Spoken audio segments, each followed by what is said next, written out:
Okay, dear UAA DFW family, this is the fourth edition of our Winterthon conversations, and we are proud and privileged to have a very extinguished guest in our community here, a man whose profile speaks thousands and thousands of experiences from corporate leadership all the way to community engagement. Man, this man is an eclectic collection of ideas and executions. I don't even know what to say about this guy.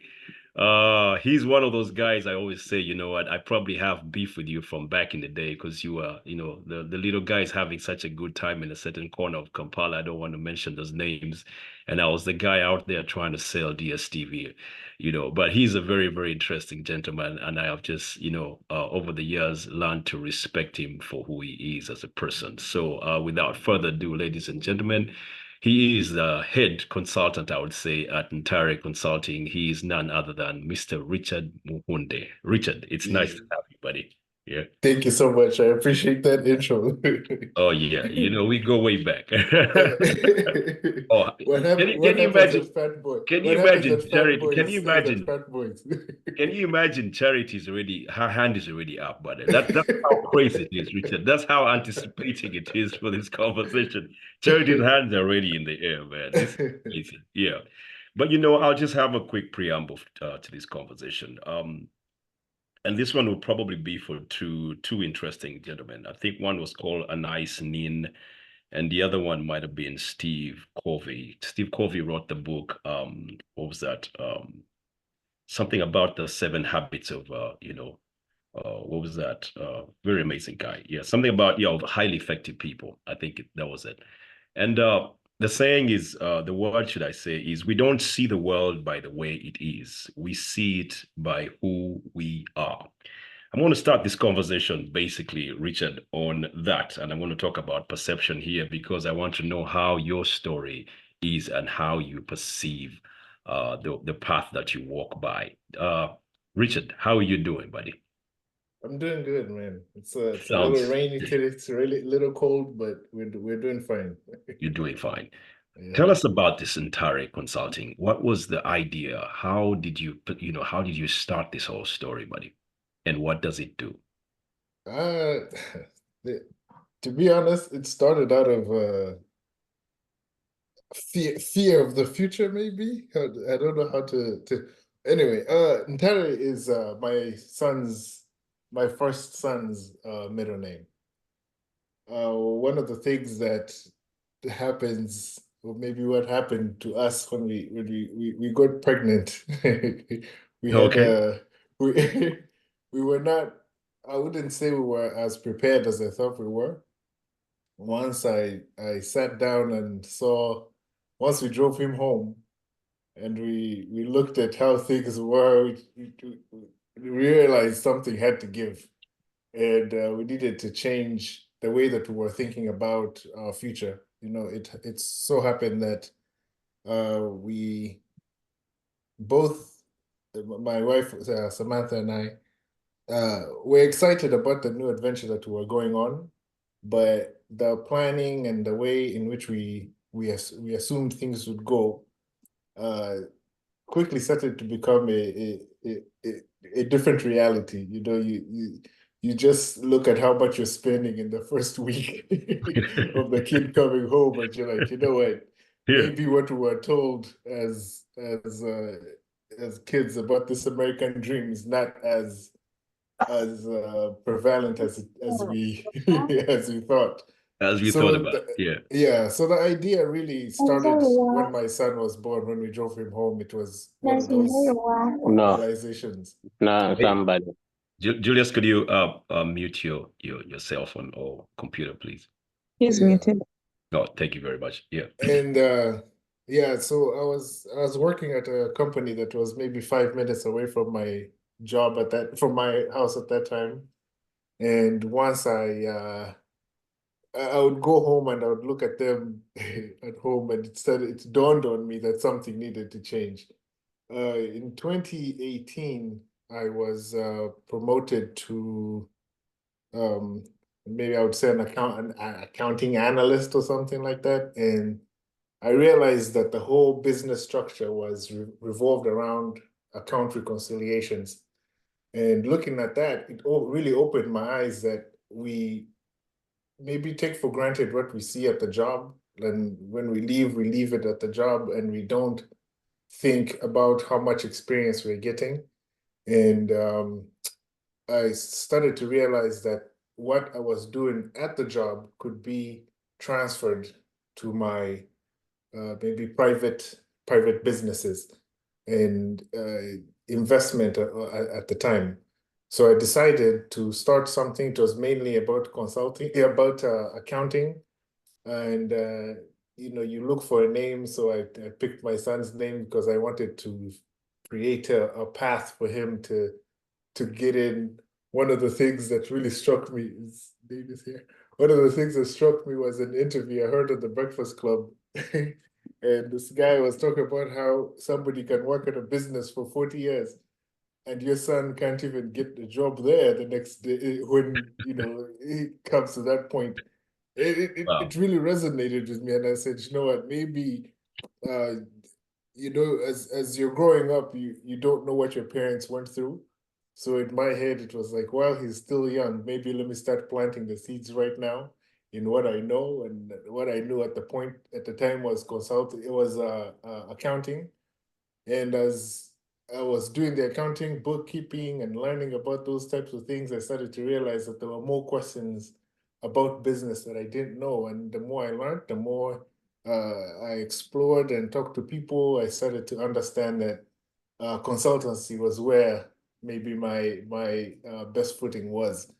I realized that the money game, learning about money, credit, loans, is actually where you can make a career and learn how to actually help people.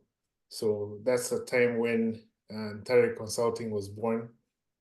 And around that was 2018 is when I really decided that this was something that I was going to do for the rest of my life. And then 2020, actually was the last week of 2019, me and the job parted ways. And I started 2020 with that vision and that mission to grow our family business. And my wife was on board. She was very supportive. She's been I can't, I'm indebted to her. So we'll talk about that some more, but then around 2023 is when the Yeah. financial side really kicked in, and last year actually is when the financial side kicked in, and it really became about asset management and making sure that you put a community component to it, a community building, and you can't do these things by yourself, really. You need the whole community behind you if you're going to be able to, grow at the rate at which we need. Because, like I said, the American dream is something that we were taught to believe in. But when you've been here, I've been here 20 years. I came in 2005, Well, so yeah, it's something that really dawned on me that we were fed a narrative, and if you're not careful, you can fall in certain you can fall into it and not realize that you're on the hamster wheel and you're going if you go to the same job for 40, 50 years and for 40 years of your, right. So one yeah. of the biggest things that I decided to do was add the financial component to it, and learn about fundraising, learn about community investing, things like infinite banking, insurance, and that type of trusts and estate planning. So it's something that if if I if I can't raise the funds myself, I know who to call. Actually, funny story. Last week when I was on the call, I had to jump off the call because one of the investors that I had decided that they would not be able to fulfill their obligation. And I called about 4 or 5 people, and all of them were like, "Oh yeah, no problem." Like half, and I can see about 4 of them on the call already. So it was really refreshing to me. You think to yourself, everyone is struggling. Maybe we're going through some things, but just shoot out a couple of text messages, and I was able to raise. I think it was 15,000 that I was able to raise just like that. So in this community right here. in this community with a couple Wow. of people on the phone call right now. So it was Wow. really refreshing to see. So That's going to yeah. say something about either the plan, the big idea, or the value of the person. What do you think these people bought? Do you think they I bought think the it's I idea, or think they it's just bought both. Richard I think Muhunde? it's Ntare? I I think it's both. Hmm. I was talking to my mom the other day, and I was telling her I think there's a revolution that's going on. There's a financial awakening that happened during the pandemic, and people are really putting their best feet forward in this thing. No one assumes that they can work their job and I mean I don't know, but the majority of people that I talk to, people tell me all the time, they're like, I need a second stream of income. I need a third stream of income. I need to find a way to diversify my holdings. I need to find a way to get into real estate. You know, a couple of years ago, investing in Uganda was almost like I don't even want to hear about that. Don't talk to me about that. But now every day I get almost somebody asking me, how do So I get in there? How how do do I I jump on board? How do I how jump do I on board? jump on board? Yeah. I like So that, man. I Yeah. think people have grown. Um, there was some complacency that was going on. There was a narrative that we had in not just in our community, everywhere in America. There was yeah, maybe probably no, mostly in America. There was a narrative that you can stay put, and your feet will do the running for you. But man, you play the game or you watch the game play you is what I say. That's interesting. Let's talk about time here. Yeah. 19, 20 years in the game being the United States of America. Um, we are no, let's hit it from the statistics here. We say the statistics is like, in the next what they say by 2053, I think that's what they say. By Yeah. 2053, the median income of Black America will be zero. Definitely bearing in mind technology, and it's good we have Ronnie Biarahanga here and all these tech guys, probably converting the world into very robotics, taking people's jobs, and I'm just joking. But yeah, they say the median Black houses income is going to be zero. Do you think we as Ugandans relate to this statistic, or you think we have an escape route now that you're considering ideas, now that we are considering ideas like investing back home? Well, I think that median number also needs to be taken into perspective. It's when they say median, they mean when they refer to median, sometimes it comes off as if everyone is going to be in that boat.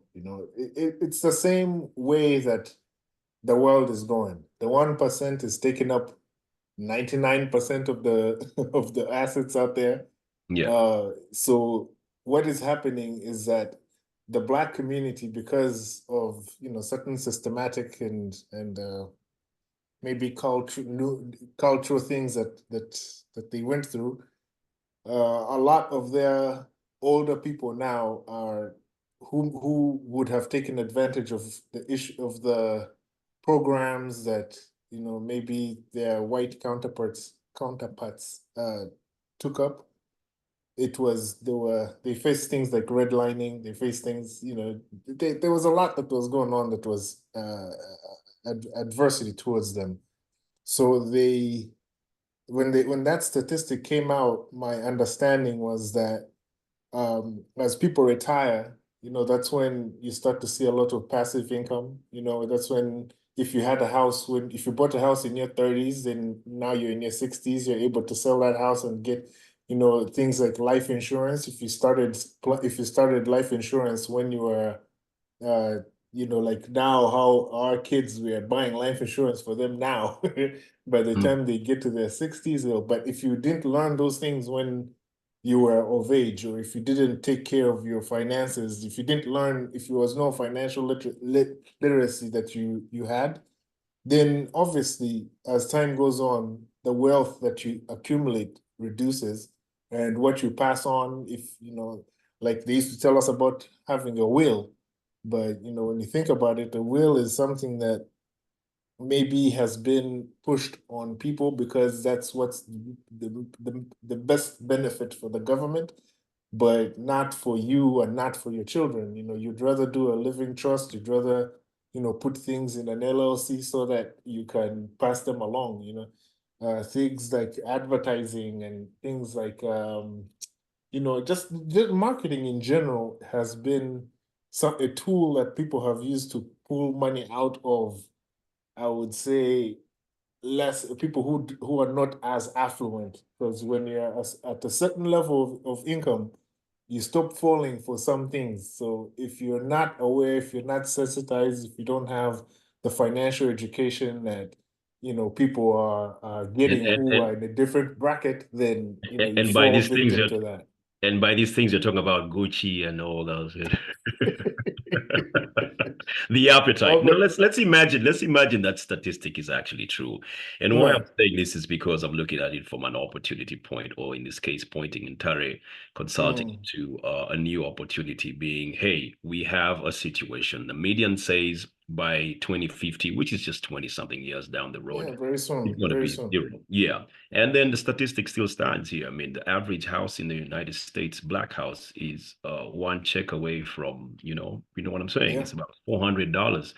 And yeah. so when you think about it, do you see that as an opportunity, just in case it related? And if the opportunity were there, would you be looking at it from, creating markets in places like Uganda or East Africa or places like that? Well, do you see it as an escape route for us, especially Ugandans? Yeah. Very, very much so. One of the things that I have been trying to preach to people is that our biggest fear, as I would assume most of us are immigrants, our biggest fear is being deported.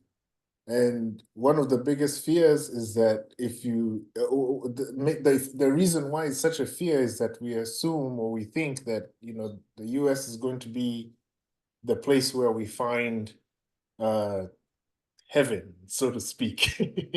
But if you plan correctly, or if you put your eggs in the right basket and you do your due diligence, you start to see that um, just in terms of cost, in terms of resources, in terms of labor, you start to see that Uganda and Africa as a whole really is starting to look more attractive on the global stage. Things in the US, one of the biggest things is that labor is very expensive because the the population has been sensitized and they know how much it costs for certain things. But when you start to think about it, it's also based on the cost of living. So if we're here, if you one of maybe I'll tell a funny story. When I first arrived, my mom was telling me that you get a job and the job will pay you at least $10 an hour. And I thought I'd hit the lottery because in my head I'm thinking $10 an hour, and then how long do I work? 40 hours a week? I said, oh my God, I'm done.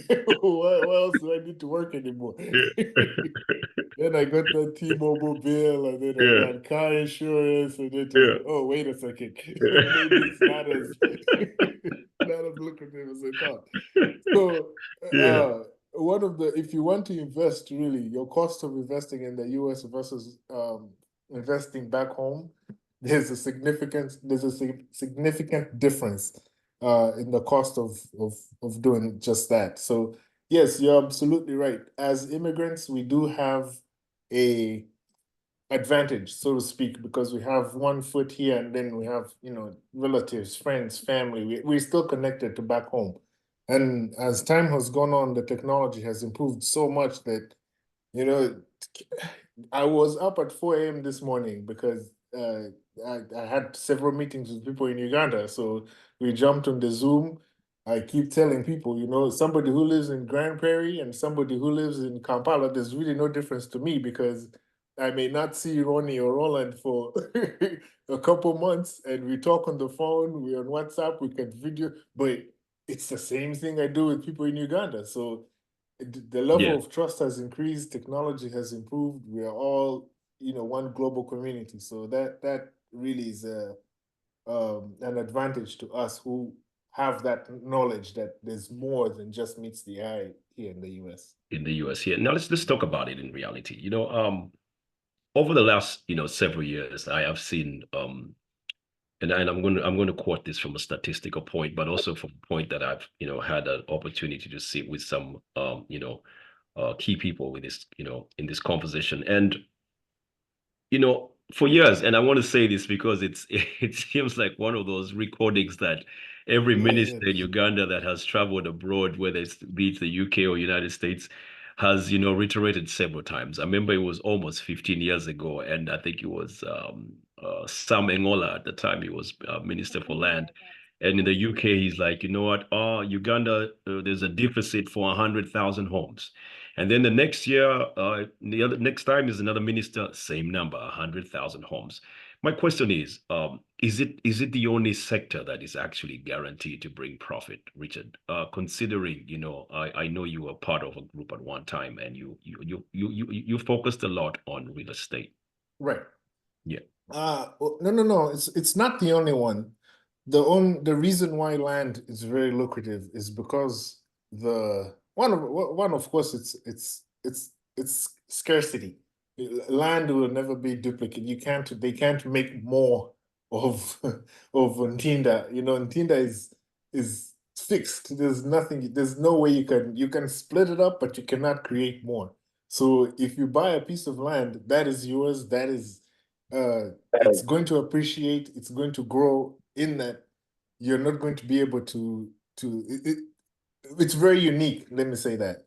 So land is, and then on top of that, the cost of maintenance is very low for land. If you purchase a piece of land and you put a house on it, or maybe it's just virgin land, unless somebody is encroaching on it, if you do your due diligence and you have proper management, then the cost of actually keeping that land is very low. So it's just appreciating. It's something that grows in value. So you're able to reap a bigger return than if you were to have something, say, rentals or a hospital or a hotel, because the cost of maintenance is a little higher, and the cash flow then may be more on one side. However, when you tally up the numbers over 10, 15 years, then you start to see that land is a more lucrative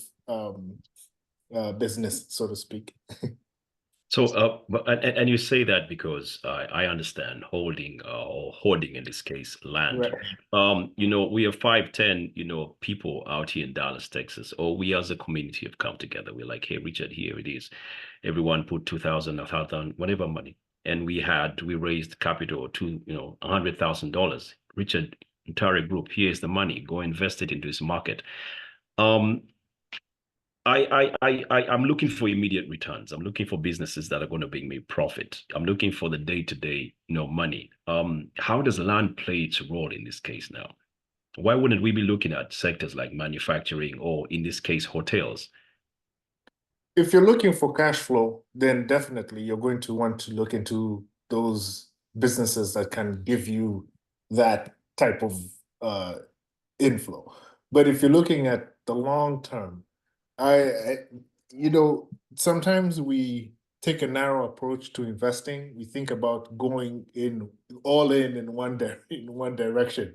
Some diversification is the name of the game. If you're going to do something, you don't want to put all your money in one area. Even if you have 100,000 and you want to just put 60 in land and then keep the other 40 just for a rainy day, that's a great investment. Sometimes we assume that if I'm going to go into land, then I'm going to put all my money in land and no, you can definitely go into partnerships. We can go into different avenues, but personally, I advise people to go into land because it's something that is simple to understand, and it's something that people won't think about too much. Dude, They you all have two parts understand. of the video. Give me the white. they all understand what land is. They all understand that it's fixed, and if you go into it, then you just have to wait for the appreciation to happen.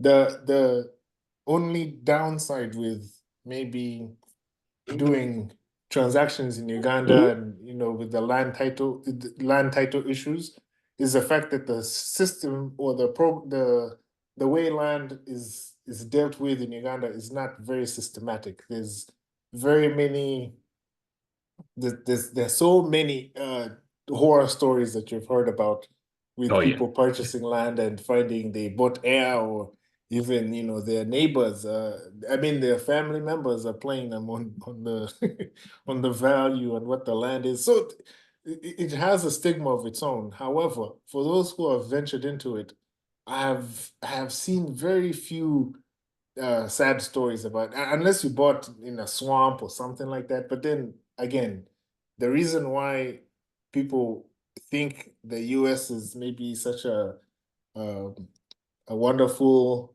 investment is because there are systems that are in place. It might be a little more expensive, but if you're going to buy you're going to buy a house, even if you're buying it cash, you go through a closing process. There's a title policy that needs to be put up. So for buying land in Uganda or property in Uganda, a lot of people have done cash. People wire money from Uganda, from here, and they just send it to somebody. They may not even know them that well. No one is looking at it. There's no lawyer involved. And then when you get burnt, that's when you start now looking for an alternative You start resolution. working backwards now. You start working back. Exactly. Yeah. So Yeah. the idea is just kind of exactly put systems in place so that we're not working backwards. We're not going back and now saying, now I bought, land, half of it was in a swamp, or now there's the neighbors are encroaching. The No, LC1 the chairman has government is like here. disappeared. The government is like, thank you, give me my piece. Give me my taxes. So Richard, you mentioned something very well. You mentioned structures here. Let's talk about it from a community point, or let's bring right, your corporate right. experience in this one. Let's say, you've had a fair share of understanding of corporate structure and community. What do you think would be best administrative wise, in terms of direction for a nonprofit like the UAA DFW? Or in general, let's say like, I'm going to pinch a little bit. Let's say in general, like communities in, Ugandan communities in the United States, or probably even UNA. What do you think would be the best? Economic partnerships. We do a lot of social initiatives. We look at nonprofits as just for social causes. We don't think about the economic side of things. An area like I know, like the community in Austin is it's a very lucrative area. The community that lives there they've really pushed, and I've seen some very promising um, things happening because they're organized and they have a transparent way of investing. I know even the let me see, like the Arizona as well. I've seen some very promising actions being done over there. UAA is one of the oldest organizations in the US of Ugandans, and it has survived because there's been some people who have been very dedicated to keeping it alive. If we wanted to grow it, I think the best way to grow would be to create some economic partnerships with different communities, or be very transparent in the money that we are collecting, and have the local businesses get involved in it. Where we stop as a community is on the uh, transfer of information. So if somebody opens up a store, we all send the messages and say, congratulations, you're doing great, blah, blah, blah. But that's almost like how you congratulate somebody who has you congratulate somebody who has graduated college. It's like, okay, great. But then somebody who has started a business has a lot of debt. There's a lot of fear that they're taking a leap of faith. So community support starts with the organization, and if the organization is involved in economic planning, and if they put forth a plan for fundraising, don't be scared to ask for money because this is a nonprofit, really. The best idea is that it's the nonprofit organization is that it's not trying to make money off the people. You're actually collecting funds, and the funds are going to go back into the community. So if we have a community program and that is transparent and complements the bottom line, then I think that would be a more robust way for us to grow these organizations. And I like where you're coming from, Richard. We're going to put you to the test here, Richard. I like when you Yes, bring sir. numbers in. I love the numbers and the ideas too. Richard, let's be fun. Let's be factual here now. We are a Right, community. You just mentioned you made a phone call in a nick of a second. You had raised $15,000. right, Okay, right. all that raised $15,000. Now let's picture this. Let's imagine a Burger King is how much would a franchise be? A Burger King franchise, We'll be looking at a million plus. $1 million, right? Yeah. And does it have to be cash or it has to be one of those, a letter of credit, open line, or one of those things? Does it Yeah, have to line of credit, be? whatever, yeah. Yeah. So $1 million plus. So you are telling me in this great community out here, if we rallied out a couple of folks and say, hey, guess what? UAA is going to invest in a Burger King in a very lucrative neighborhood where guys eat burgers like they're eating, like they're drinking water. And these are the projected numbers we expect to get at the end of the day. Bam! And this money is going to come back XYZ. We're looking for investors, and part of this money is going to come back to running the organization to the next level. Do you Right. see something like that happening? Do you I see think Ntare playing a pivotal role in something like that? I would say maybe down the road. Right now, the reason why I say it would need some time would be for people to be sensitized about that type of investing. We are very um, we're very good at investing alone. People will save up their money and they'll go buy a truck and they'll go, get into a business by themselves, just them, their family. Sometimes it's even them, not even them and their spouse. It may be just a wife or a husband who's doing business by themselves. The reason being is not maybe lack of trust or lack of commitment, or it's because that's just how we came up. We were not taught these ways of doing things.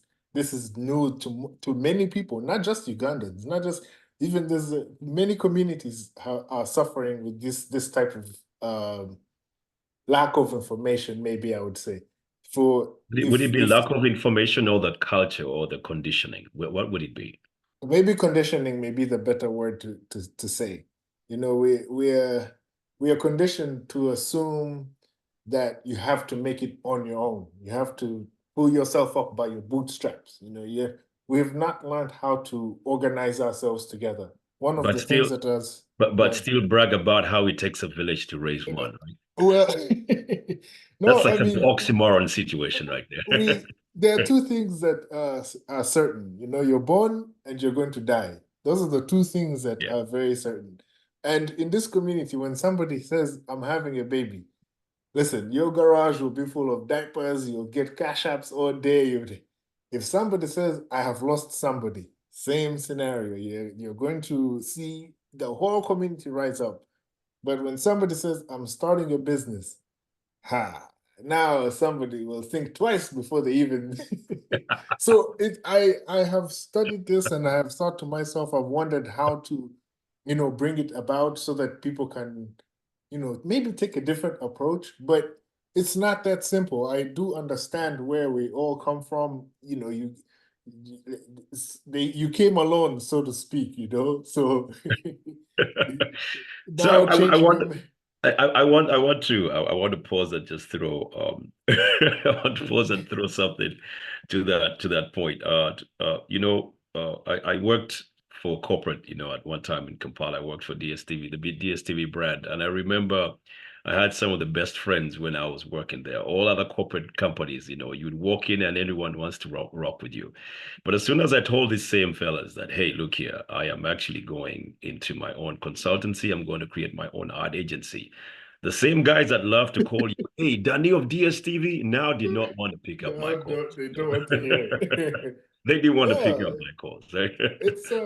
it's just the culture, and you know, I, I, I I'm always very frustrated when I hear say, Ugandans don't contribute, or maybe Kenyans are better at working together than Ugandans are. I really don't think that's true, because every time I talk to Kenyans, they say the same thing about their people. They say, well, Kenyans don't support each other. Me, I only have Ugandan clients. And I'm like, hold on a second. So if the Ugandans are saying Kenyans do it better, and the Kenyans are saying Ugandans do I it think, I better, think, I who think, is I think, right?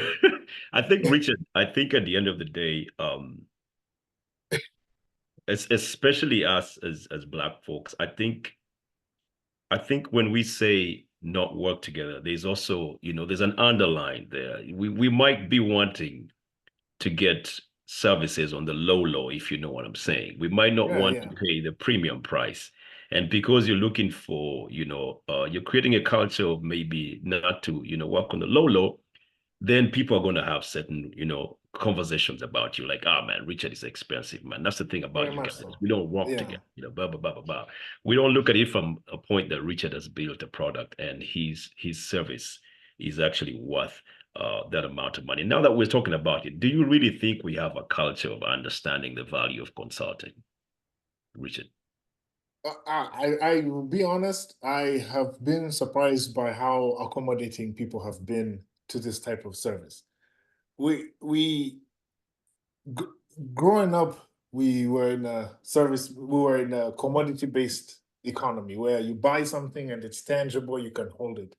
But paying for something that you can't see has taken on it's more about people who want to be prepared for the long run, people who think about financial planning, and it's very much based on the same curve as sensitization. When somebody starts to learn about how money works, about loans, about credit, about then when it even comes to building a business or investing, they're very keen on uh, having somebody help them out, because the lottery mindset dissipates. We're not thinking I'm going to put 10,000 here and tomorrow I'm going to withdraw 100,000.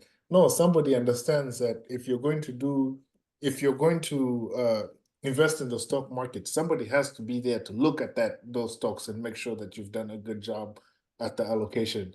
Yeah, if you're trying to diversify, you really can't know everything, and for those who have done it and have, done well, hey, kudos to them.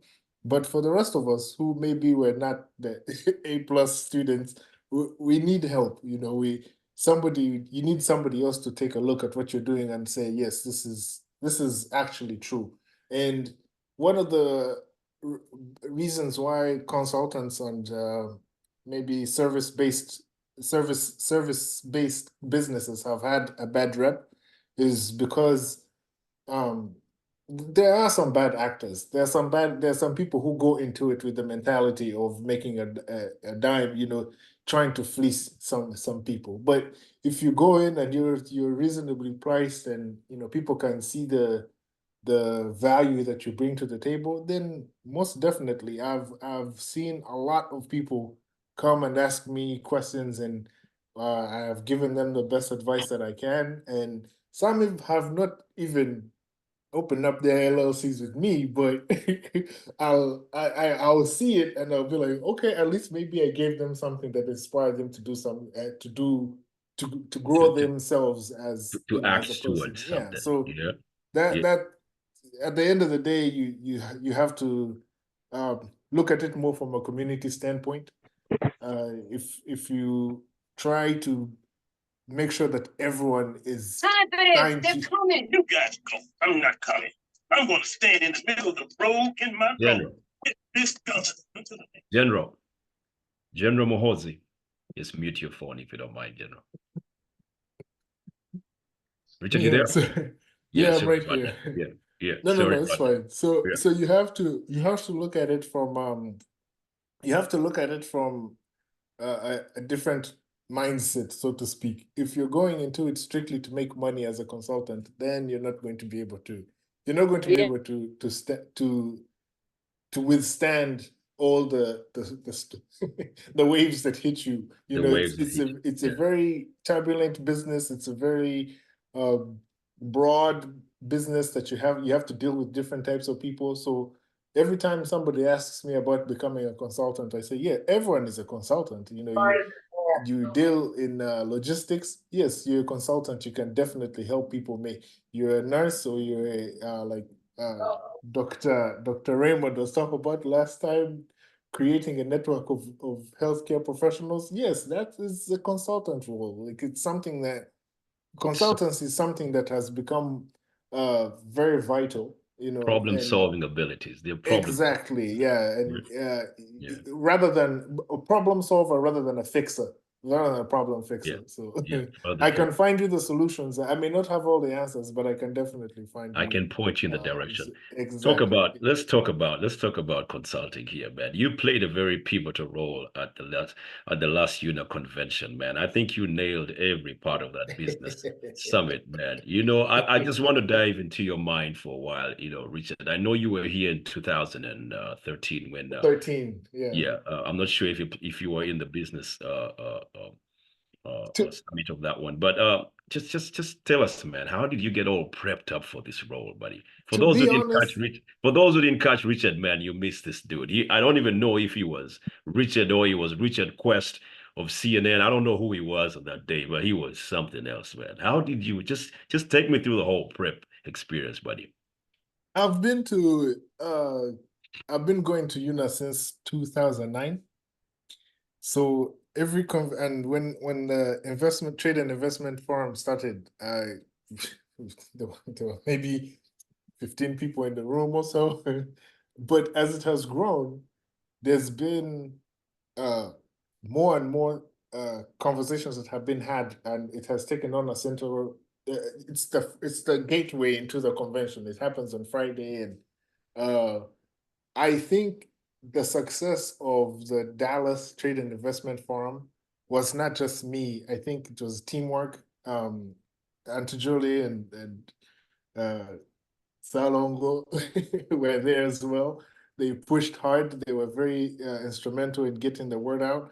And I think that's what really made it successful, because a lot of people were invested in making sure that it was a successful event. I wasn't sure it was that successful until we ran out of food. I had even asked the technology team, it's Julius here, and that's the technology team to come and join because I was worried that the food would be too much, but you know, half when the food got finished, I said, "Oh, maybe we did pull off something, pull off something well." Uh, the the adapting to where we were, because Dallas to me has become a central point in the United States and by default the diaspora. When you think about most people on that group, on our UAA DFW group, a lot of people that joined from don't have never set foot in have never set foot in Dallas. So even when you think about when you look at the Derek, just mute your phone, please, Derek. Yeah. Said it's a possible. Derek? Yeah. Hello? Sorry about that, Richard. Yes. No, it's fine. No, Dallas has become a central point in you know the global financial world, so to speak. You know, because it's centrally located. If you're thinking about international investment, from what I've seen, there's been a lot of interaction that I've had with people from around the world who look at Dallas as a way in which to, you know, maybe move into the rest of the country. Talking to Ugandans, talking to people from Uganda, every time they say, Dallas is where it's at this point. So I think the location that we had was great. I think the team that we had was great, and there was a lot of participation from the audience as well. So I think it was very much to do with maybe not just Richard, but a lot of many good things coming together at the same time for it to become such a successful event. Well, and why I say success in the sense is that when you're able to have a lot of sorry about that, I think my internet is acting, but can you guys hear me?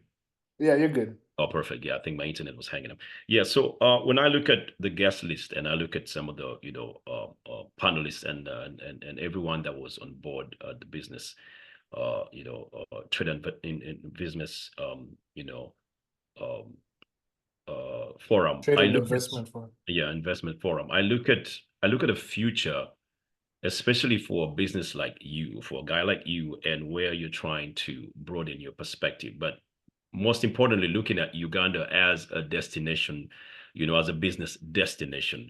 Now, your footprint in Uganda, Richard, as Ntare, is it that solid? Is it from a point of, I can open some doors out there, or is it from a point of, hey, you know what, I have some bank information, and the bank says these are the markets in which that you can put your money and it has more value. What is your footprint like in Uganda? Well, from the get-go, we've tried to do a duplicate, I would say a copy of each other. So what we do here in the US, we almost do the same thing in Uganda, but I would say because of some, the citizenship thing has plays a part in it.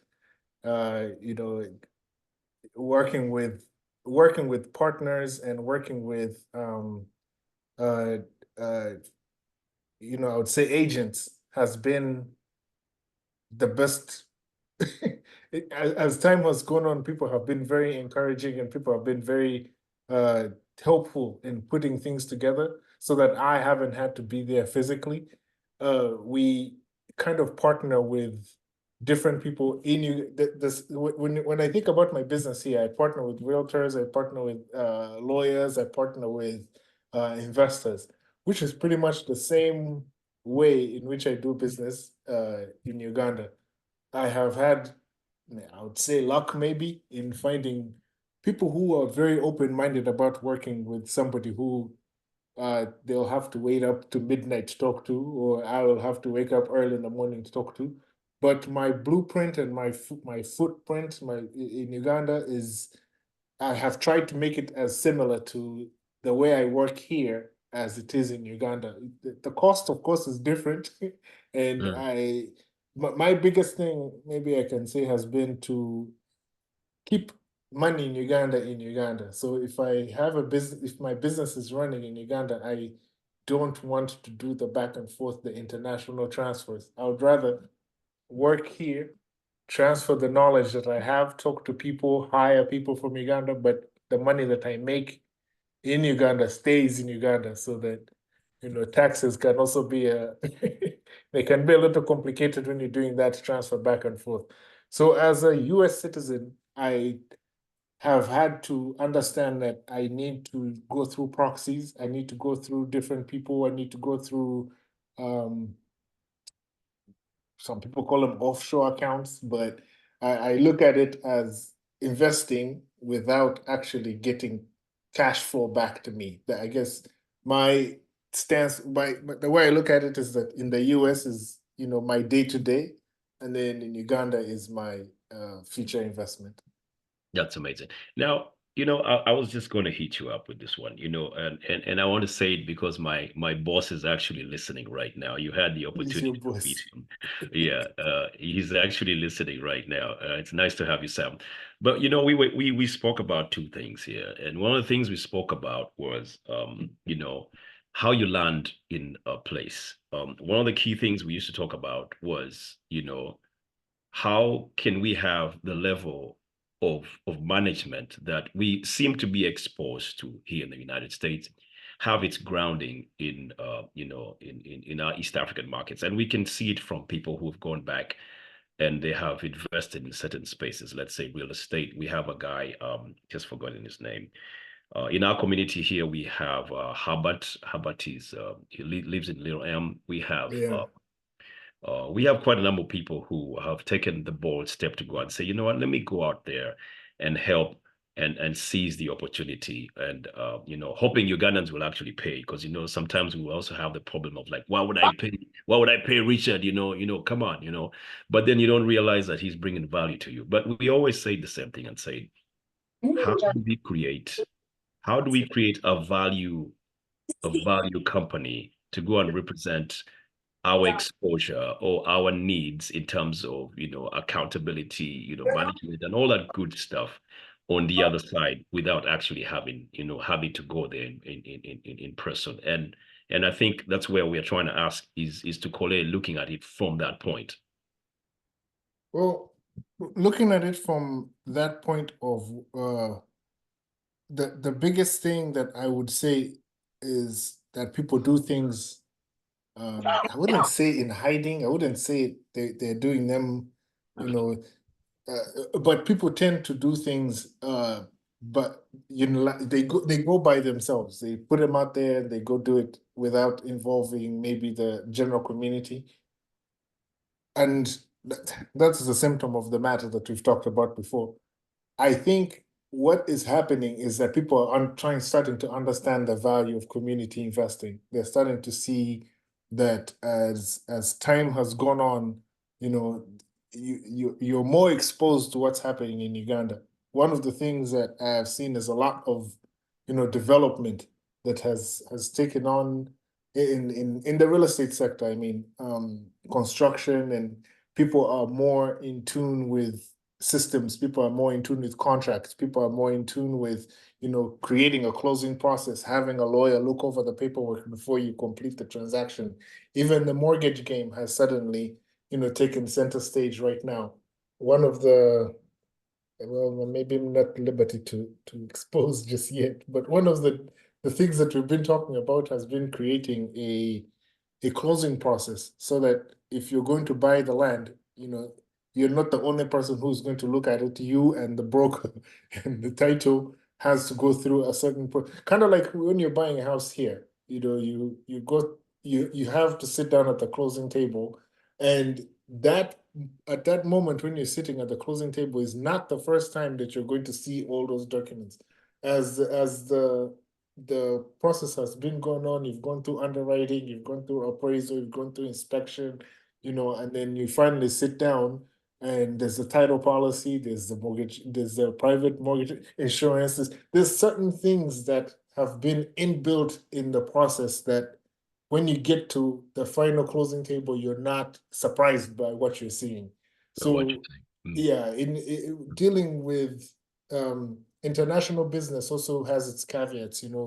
People assume that you're an absentee owner and you're not that invested. You made money in your chair, so you have enough money to blow. But the way and maybe this also started with social media, the way we're all very exposed to each other.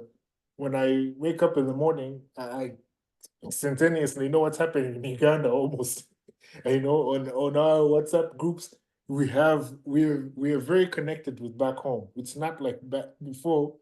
I wasn't around, but when you had to write a letter and then you to take it, you'd only hear about headlines. That's why when you talk to somebody and you tell them about Uganda, they still think about Idi Amin and stuff, because that is what has been. But if you're Ugandan, you're very in tune with what's happening here. One of my friends was asking me earlier if I could find them an apartment, and this is somebody who was been here since they were in, I can't remember exactly, but they came here young, and the areas he was talking about, I was shocked that he even knew where these areas were, but he's done his due diligence. Google Maps now. You can look up the whole of Kampala. You know, we are very connected now in that people now understand, and even people on the ground, people in Uganda also don't look at us like we're naive or we're Samas or we're Kubacheyos. You know, now we're all Ugandans. You know, you can now get an ID and open up a bank account. You know, email is accepted as a form of communication. You know, so as time has gone on, we have all gotten very connected, and those disparities are starting to disappear. We've closed those gaps, you know. That's and that's really that's great progress, you know, from an economic point. And now talking about social media and the news, I think it was this week that that came out in the press in Uganda that what we call the buloka, in this case brokers, are actually going to be licensed, which is something I think which is something that has been, you know, it's going to be something really great for our community, and just, you know, just the industry in general, because that term there, like they say, the buloka has always been one of the hardest. It's been tough, yeah. I mean, you go to buy land or you go to do anything out there, and it's one guy, and when it comes to closing, there are about 20 guys, and each one of them wants a piece of that pie. But dude, who are you, man? You know, like you come, you know, you're not like from Real Max and you the whole company. It's like no, the other guy owns it, the other guy owns it, the other guy owns this. All of a sudden, it's like you have to pay everybody. Richard, let's talk about something here. And I'm going to go to a question that Dennis actually just posed. This one goes straight to you from a day-to-day, you know, execution. He says, "Hey, Richard, no one wakes up in this time and day to quit their day job, and walk off into the sunset. My question is, what did you consider as your turning point to venture out into new territory? Was it gradual change, or was it flip the script kind? And what were some of the safeguards you put in place to soldier you on, no matter how rough it is?" You know, before you say that, I'm going to tell you, Dennis, you know, back in Uganda, I quit my job, like I said last week, and I only had about 1.5 million, and that money got out of my pocket like in a month, and I started maturing. So it's good you asked this question, Richard. Well, I'll say I thought I was prepared. You know, I had put some money away. You know, they tell us have 6 months, 3 to 6 months of living expenses and stuff like that. And I mean, I do have to say that family support and, you know, who you choose to marry also matters quite a bit. Hallelujah, buddy. I am very lucky to have a very supportive spouse. You know, she put her back into it as well, and we're out there grinding together. One of the things that I can say that I did maybe to help me make that transition was to be aware of what I was getting myself into. Once I had it, and maybe these things just happened organically, and I don't even know how if I should be taking credit for them. But once I had a kid, a lot of the things started becoming not very important anymore. I didn't feel the need to go out as much. I didn't feel the need to buy Jordans. I didn't feel the need to get a fancy car, and that helped me start to save some money on the side. And I think it was more of the frustration of what was happening at the job that finally gave me that push, because that going out on your own was not a new idea. It's something that I had always been contemplating from where we come from. A lot of us, I guess my family, I don't remember many people having jobs. I know a lot of maybe it's just a symptom of being in Uganda, but my dad is a doctor, so he's a private practitioner. My mom was also a hustler there. She was doing she was working at a gas station. She purchased a small gas station in town. We're from Kamale, by the way. So it's like people were really putting their best feet forward, trying to make sure that they could make some money and put food on the table for us. So in terms of making a decision to go private, I think it was more of luck. I think it was more of the timing. And then at the time when left the job, the pandemic happened. So there was not a lot of going out that we're doing. There was not a lot of, we were mainly spending money on groceries. That was pretty much it. So my advice to somebody who wants to quit would be to follow the steps. Yes, save up some money, have a support system of some kind, just in case it doesn't work out, or you need to fall back and get back into it. But most importantly, I think, is to keep your mind open, to understand. And once you stop working a 9 to 5, you start to understand the value of money. You start to understand really how much you need to survive, how much you need to bring in every month. And even when you go back, because like my wife has done the flip-flop quite a bit. She has quit, and then it's been like, you know what, let me just go get a job again. Fine. Then she has decided, you know what, maybe I don't like this position. So she has, but in all, just understanding how she has, like watching her go through those motions, it has helped me also understand the value of the actual dollar amount that we need per month. And then when you go into it, you then have a different mindset. Even when you go back to get a job, maybe you have a different mindset in how you approach your paycheck. Now you start to you employ yourself, so to speak. You go in knowing that I need this much money, and how much I need, then the rest of it gets invested or goes into different positions. So yes, the money is important. The support system is great. And then having a niche, knowing that you're going to go into something that maybe is not very prevalent, is not very common, is not what everyone is doing. Because one of the things that I tried to do was taxes, and a lot of people do taxes. So trying to get in there and divide up the pie further was not going to cut it. There was going to be something that was, there needs to be something that is a niche, but maybe not too much of a niche that you're only relying on Ugandans. You got just the Ugandans in Dallas. That's who you're going to be relying on. But something that is scalable at the same point, but can originate from from the beginning, so to speak. And it's good. It's good. It's good. You mentioned that, Richard. You mentioned my community or my Ugandans. Do you feel like there has been failure and frustration from many because of that focus, or should I say that narrow focus of a market, considering the fact that we are in the United States, 300 million humans designed to spend?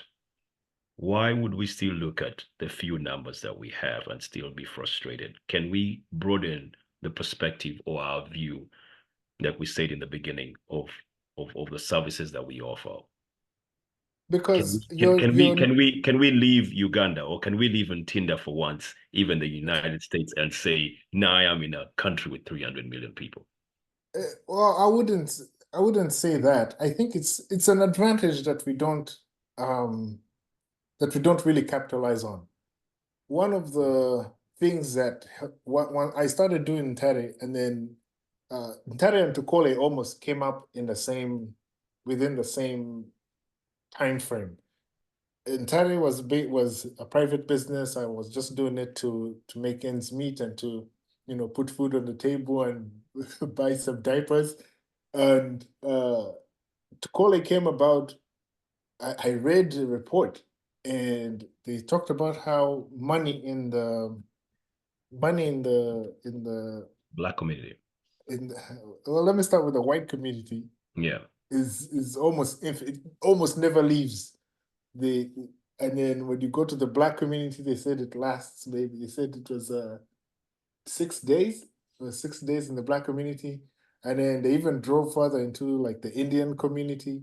They said that takes about 3 weeks in the Indian community, and then, so a single dollar, if Danny, you get paid on Friday, if you're African American, your money would be, you could go to a barber shop, maybe you could go to a car wash that is Black owned, and you know that's how the.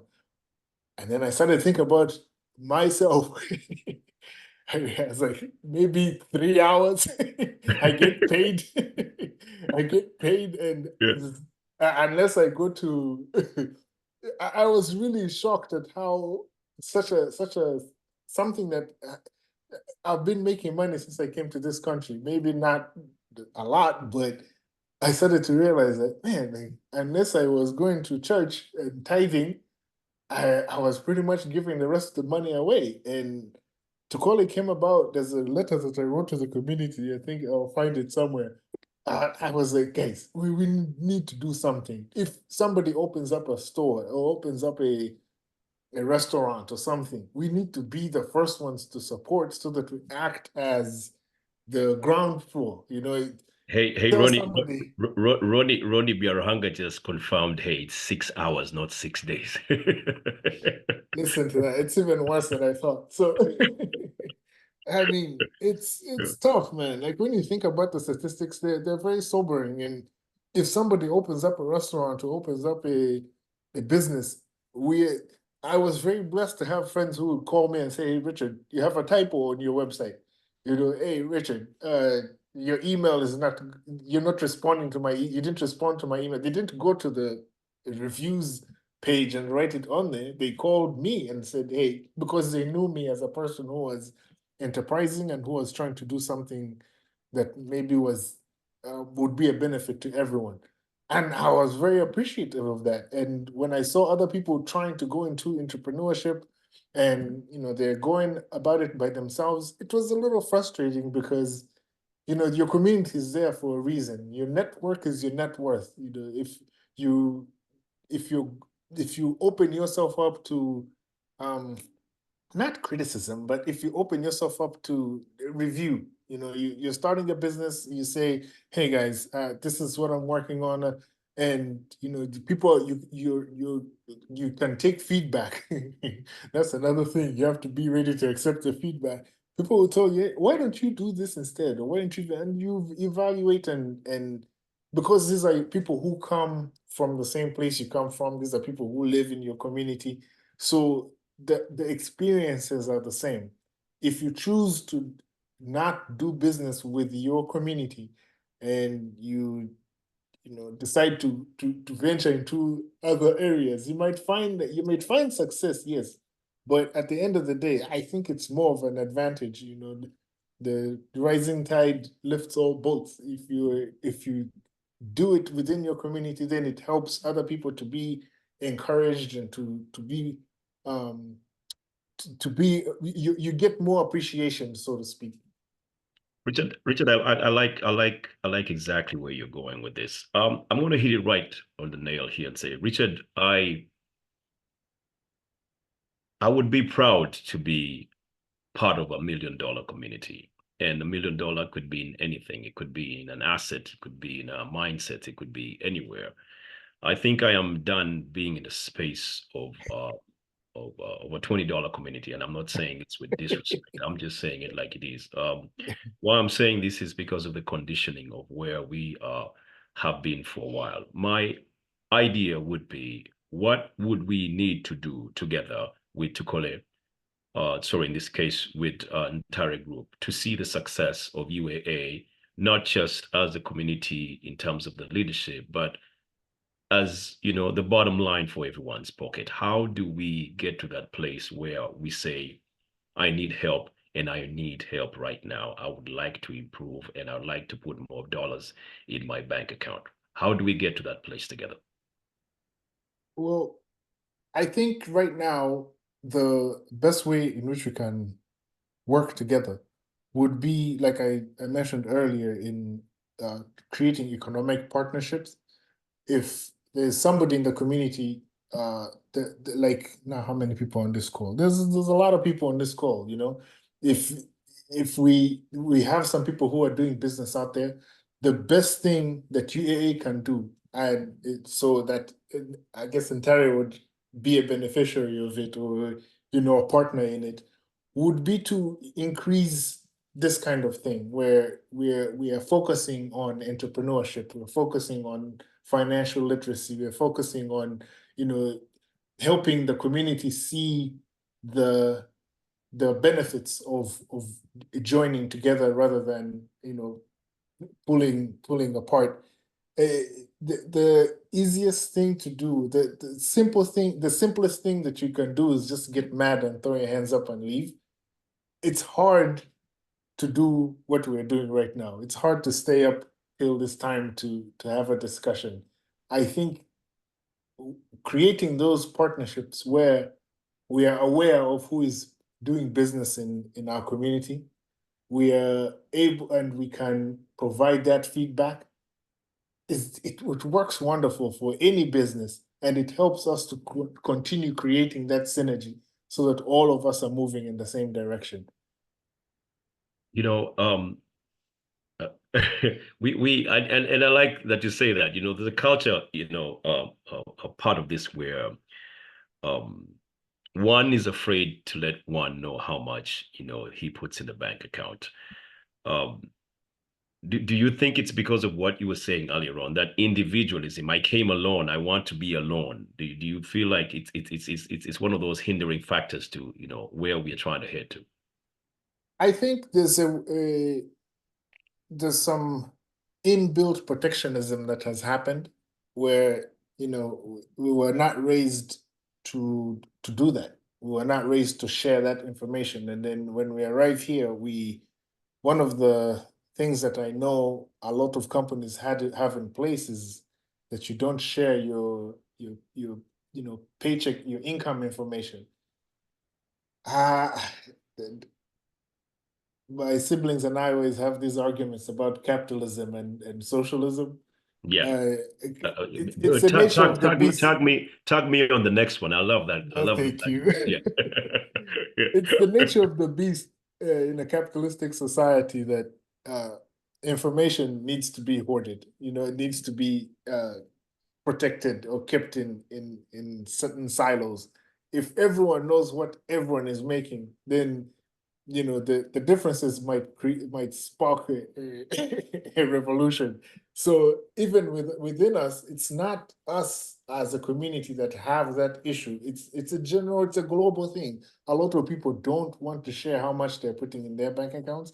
It's almost, even me, if you ask me how much money I made, it might be hard for me to you start walking away like what's up with this dude?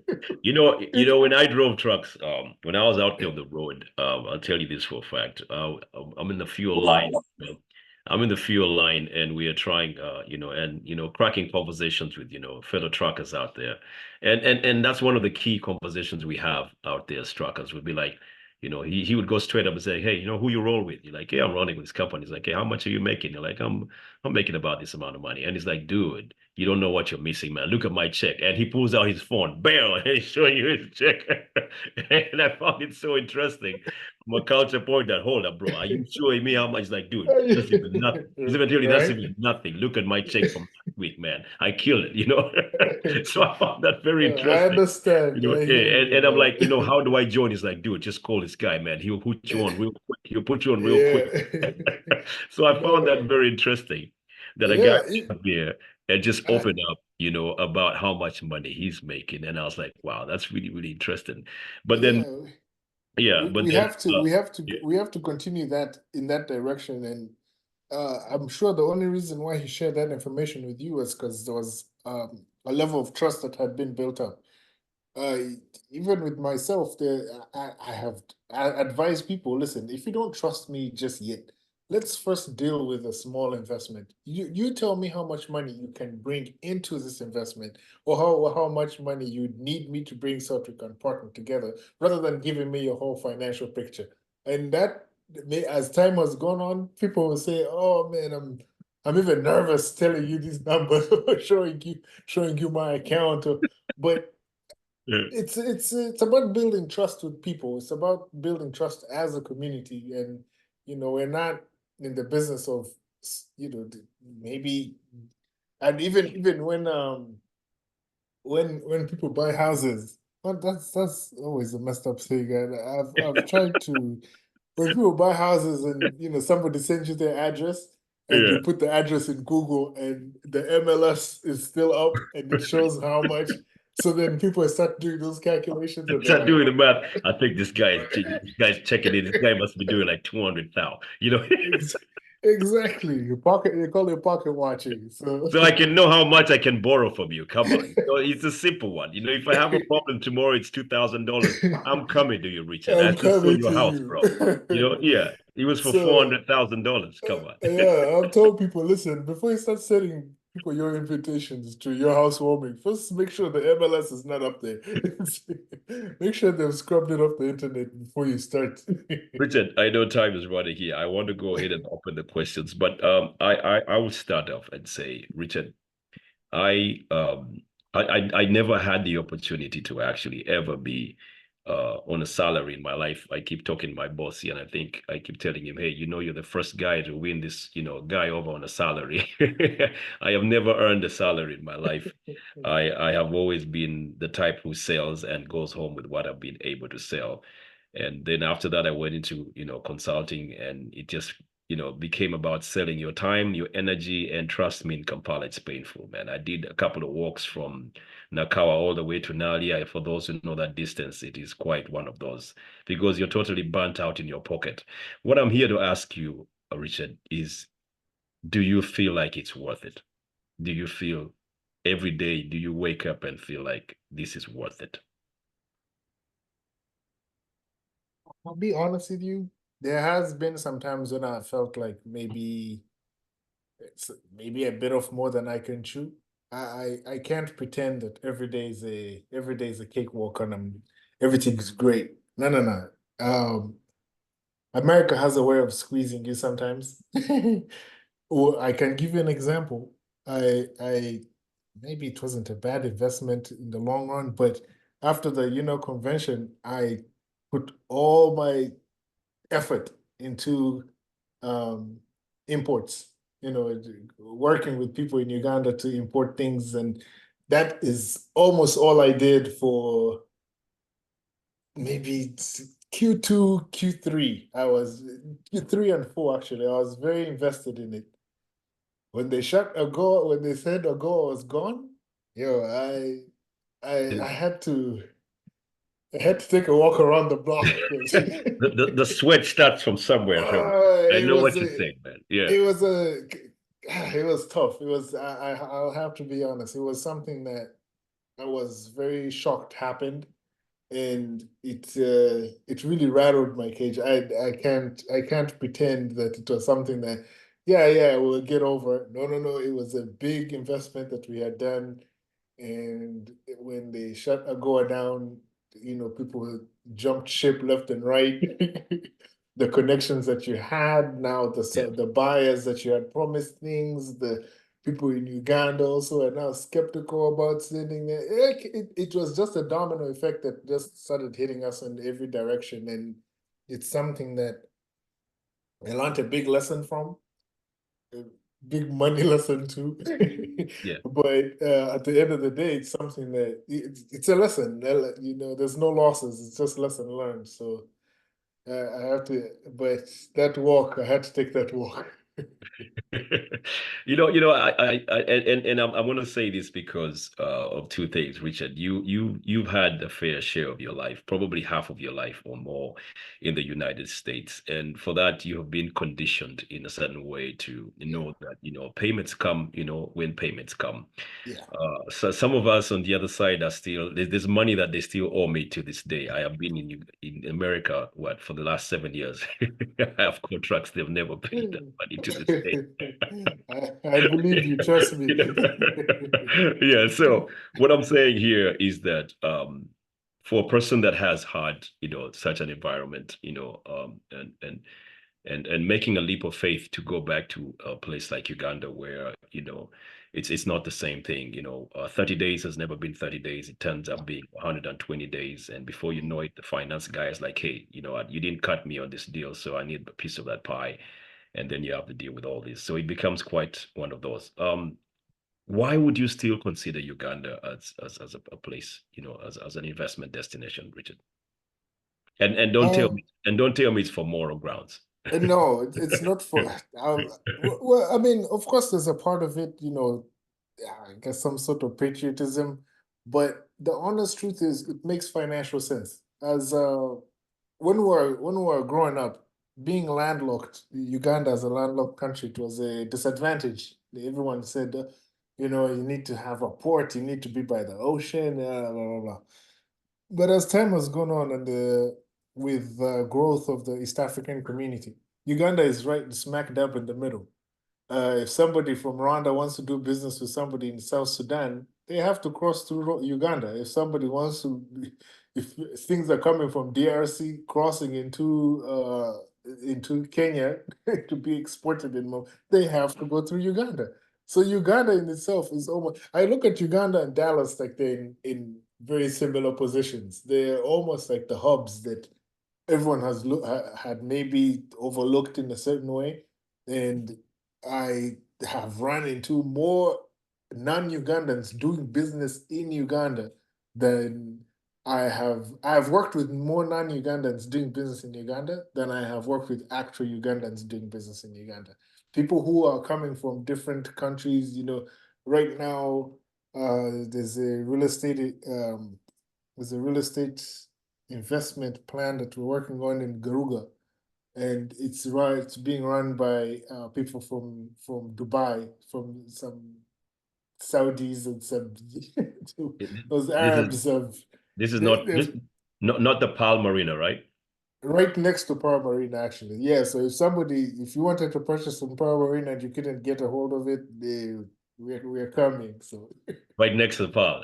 yeah, right next to Power. You got my attention now. Yeah, Garuga is Yeah. Garuga is listen, there's money to be made there. That's nice. Yeah. It's interesting when you mentioned that. Richard, guys, anyone who has a question, please throw it out here. I'd like to, make sure we wrap this up pretty early. But Richard, at the end of the day, like I said, Ntare right now is a consultancy. It's an LLC. Let's say I've been running an LLC 3, 4, 5 years. Okay, I've made some money around. I've turned some money around. Probably bottom line was 25% of a couple of $1 million. Do I still need to be running an LLC 3, 4, 5 years down the road? Where would I be going next beyond? If you go over 100,000 in revenue, you should think about incorporating yourself, the S corp or something like it. An LLC is what I would say. It's a pass-through entity, and it's the first step that you take into organizing your business. Now, as you grow and you make more money, some people elect to be corporations, and personally, I think you need to have as many LLCs as possible, or you need to be making as much money as possible before you can elect to become a corporation, because that everything has its different set of issues that you run into. So given that scenario, yes, I would say if you're making close to $1 million, then I think you should be incorporated.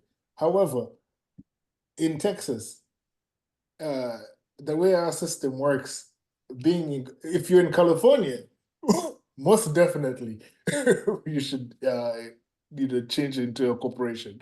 But if you're in one of these states where we don't have state taxes, or your tax liability is low, or there's a lot of the corporate veil is not easy to penetrate, then by all means, an LLC works great. You don't have to really think too hard about changing it.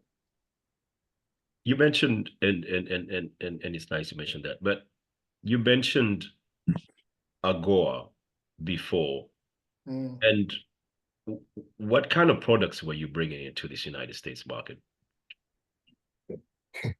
So what we wanted to bring in, wait, before before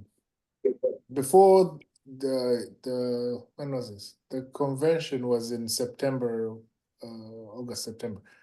Yeah, before that, it was dry goods, dry foods. So things like we're talking like the what was it called? Not Sim Sim. There's the Gonja chips. There was I'm drawing a blank, but it was mainly in the line of dry foods, dry goods, packaged dry goods. What we wanted to do was to bring in matoke, and we had gotten the pricing down. We had talked to some people on the ground who were willing to put them on a plane, and they would arrive here, and we were then trying to figure out how much it was going to be. We had talked to a few investors who were ready to put the money down, but all that came to a head when, well, matoke was going to be the pinnacle product, but it was a whole list of if you were at the convention, there was the Passade group. Yes. All those items were going to be, oh yeah, you were there with Margaret.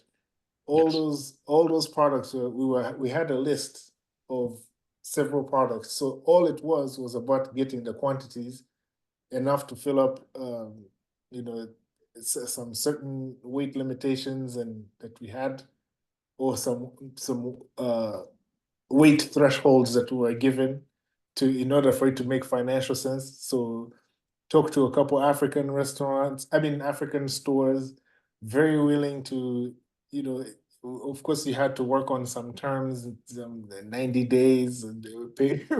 And then, so we were making inroads in doing those businesses. But once AGOA was shut down, everyone who was a part of it decided, you know what, I'm not so confident about this move anymore. Yeah, and then slowly people are not answering your phone calls, and then so it got tough, I'll say. I would say something. I would say, let's imagine there was a warehouse, Richard, and this is just me thinking hypothetically. I like how you think. You like let's imagine there was a warehouse, okay? Yeah. Let's imagine there was access to a warehouse, Richard. And you had access to some money, $100,000, right? What would you be bringing into this country first? The first thing I would bring into this country would be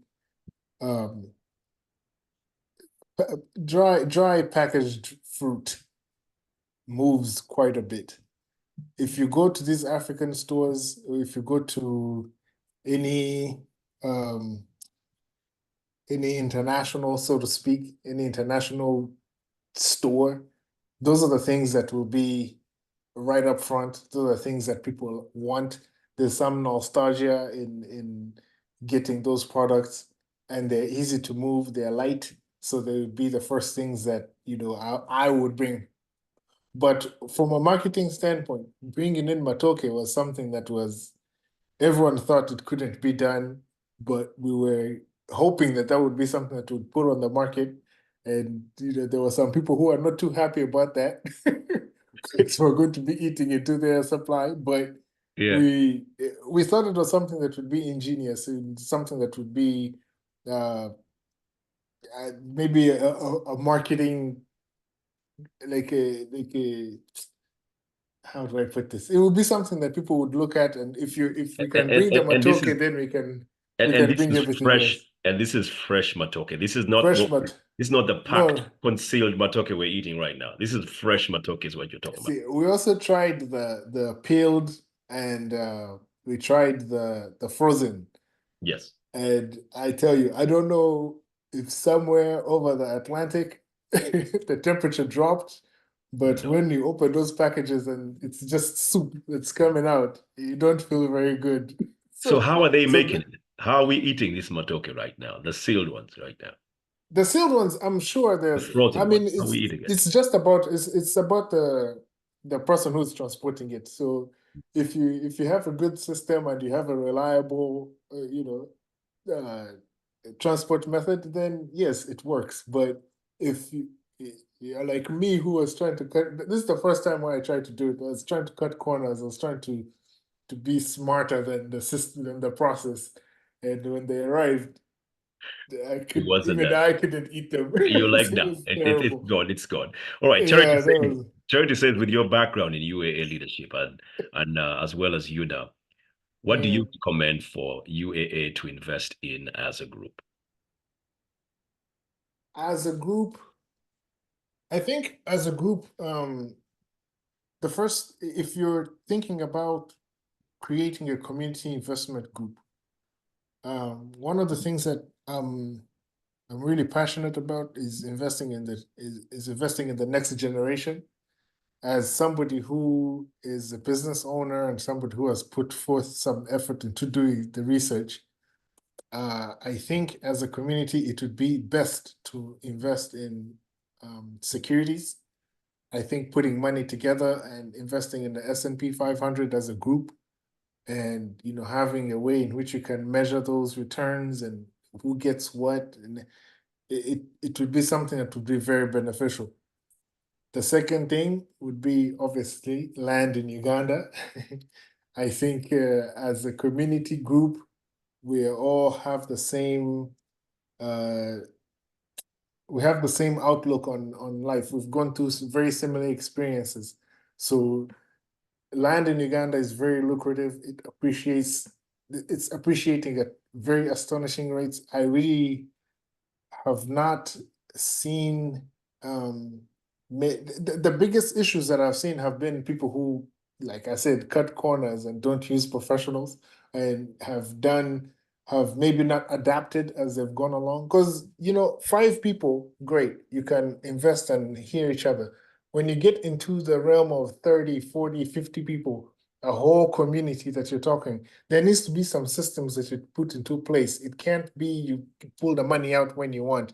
So investing in land, I would suggest investing in Uganda in land. If you're going to do it in the US, I would suggest real estate again.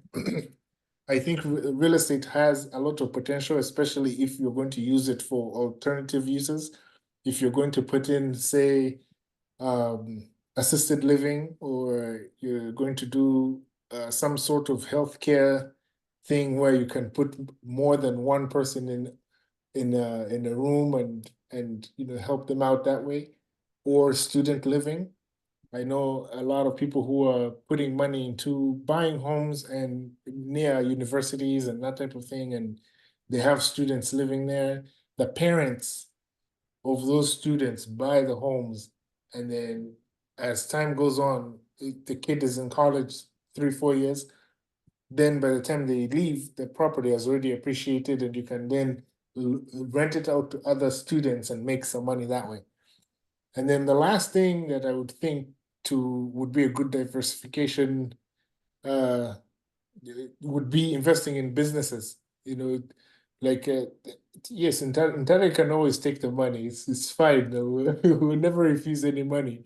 We can always use it for expansion. However, that would be the last part that I would advise. We have several people who cook in our neighborhood, in our community. We all eat that food. We all know just how labor intensive it is. They can all use some capital. They can always use funding. We have people who have schools. We have people who have tax offices. If one person is doing the taxes themselves, how more lucrative would it be if they had 5, 10 people in there? So They could just yes, scale it into something. yeah, scaling their businesses would be. So I would suggest real estate, equities, securities, and equity investment. Interesting. Somebody here, MA. Who is MA here?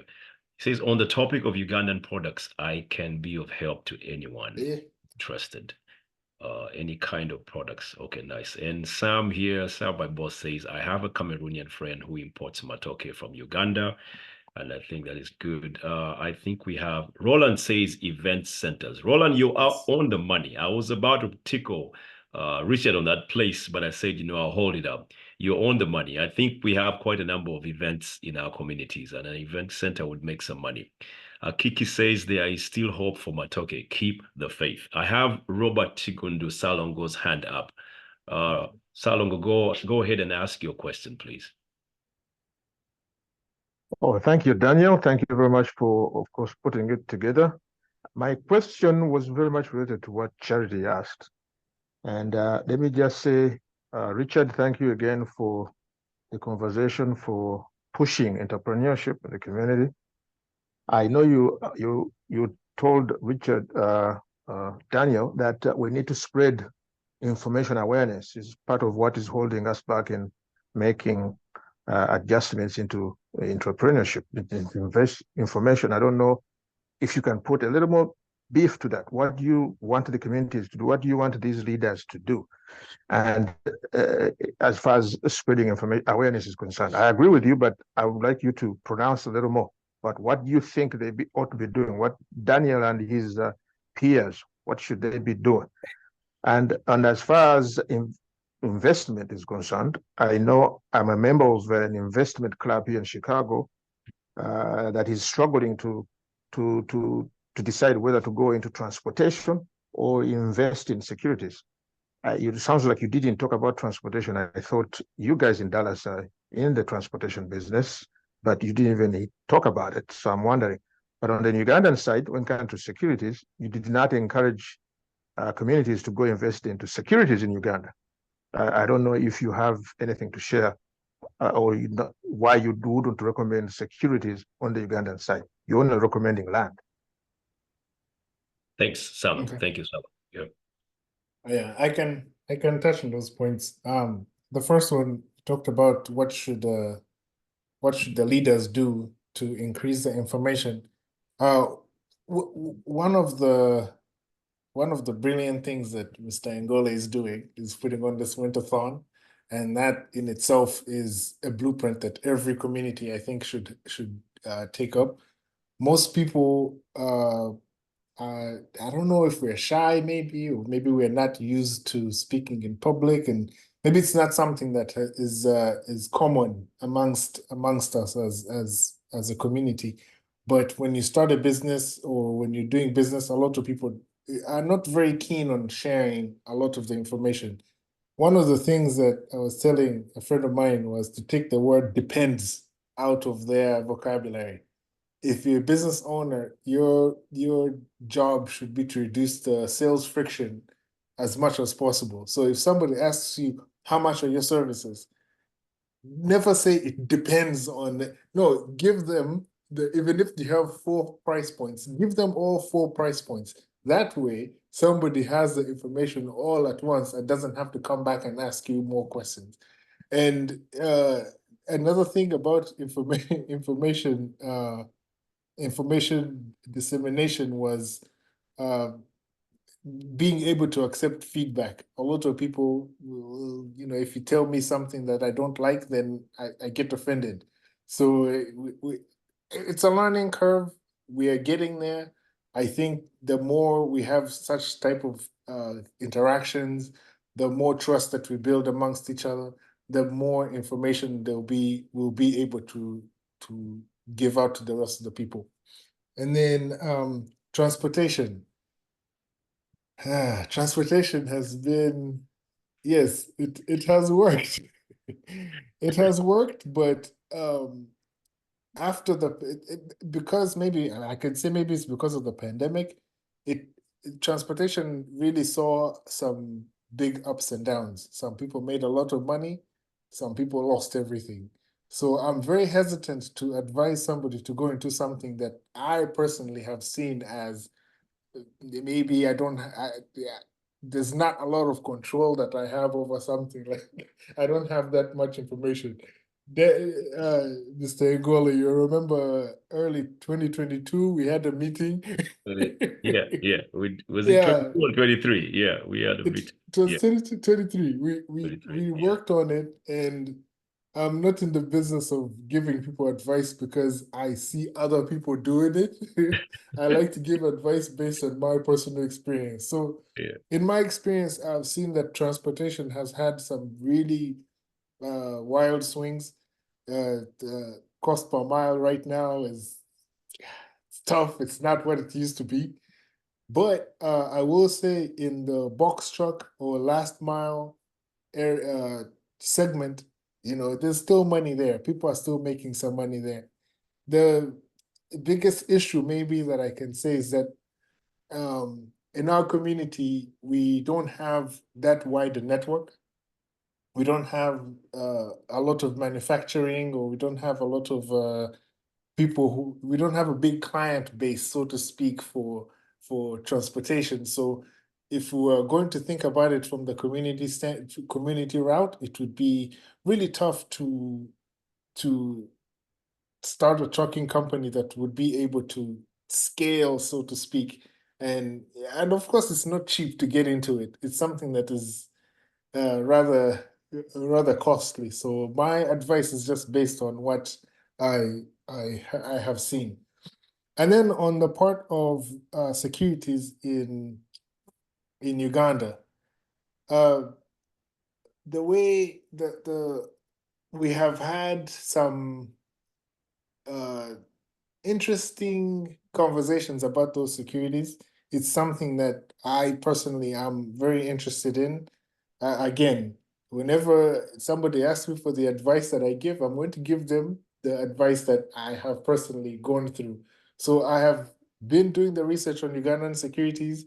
One thing, maybe we can talk about it here, is we're trying to create like an S&P 500. So look at the valuations of the companies, how the market has been operating over the last couple of years, and then creating a price point that people can then say, okay, $50, and then we basically create an index of all the companies that are on the stock exchange, because there are not very many. And I was talking to a Kenyan counterpart of mine, and they were talk about how about if we make it an East African thing, because I know the Uganda, Kenya, and Rwandan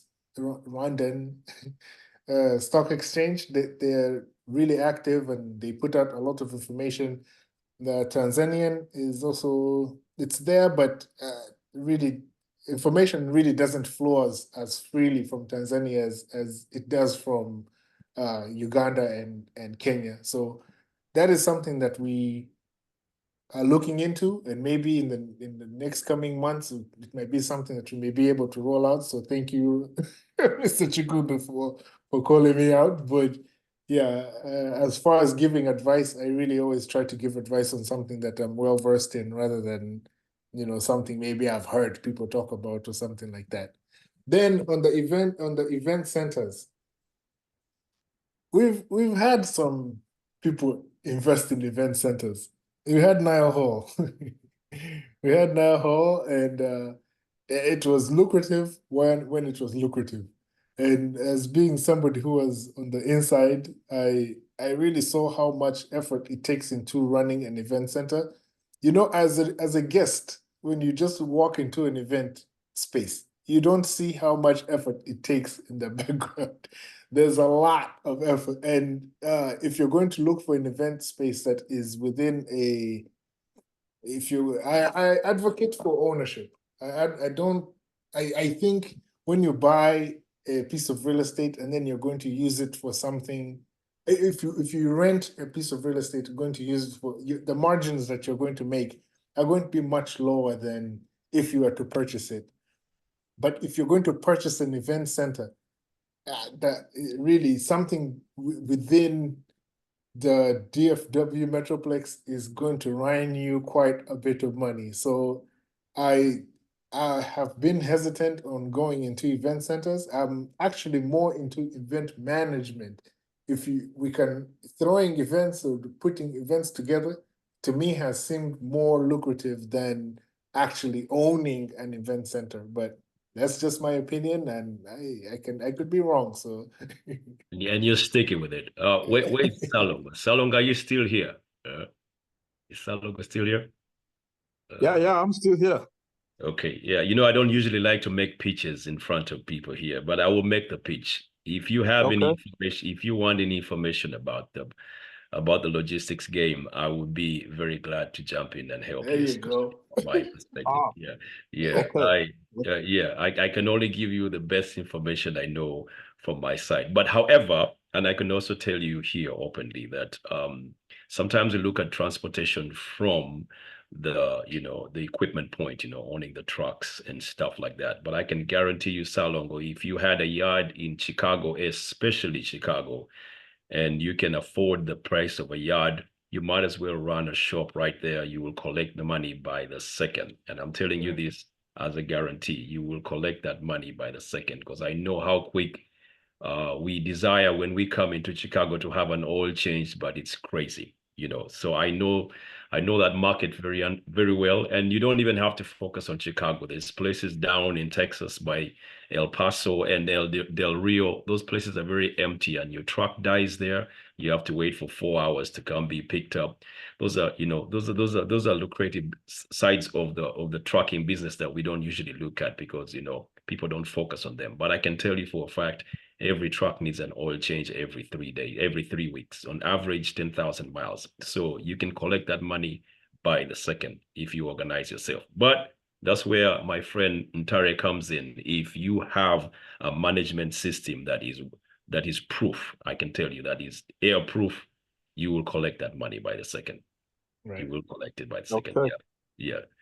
Much appreciated. I will hit you guys on the side. We have an investment club. I think they would benefit from hearing from your experiences. So thank you. Appreciate that. Yeah. Anyone else has a question for Richard himself? Let's see. Let me see. Oh, I think this is Dunstan. What does Richard have to say about a circle for our community? That's from Dunstan. I mean, anything that is forward-looking, putting money together, I'm 100% for it. One of the things that Tukole is working on is, I have to put it in quotes, baby bonds for the young people, to start learning how to invest money and things to do with life insurance and that type of thing. SACCOs are, I think maybe the reason why SACCOs got a big boost was because they are by nature of how they started, they were very supported by the powers that be. People now they even talk about taxing them, and so I don't know if you're talking about exactly the SACCOs as in how they are formulated back home, but I mean an investment group is pretty much the same thing. I think community investing is very important. I think it's very it's something that we are lacking as a community. I think whenever we have investment groups, we've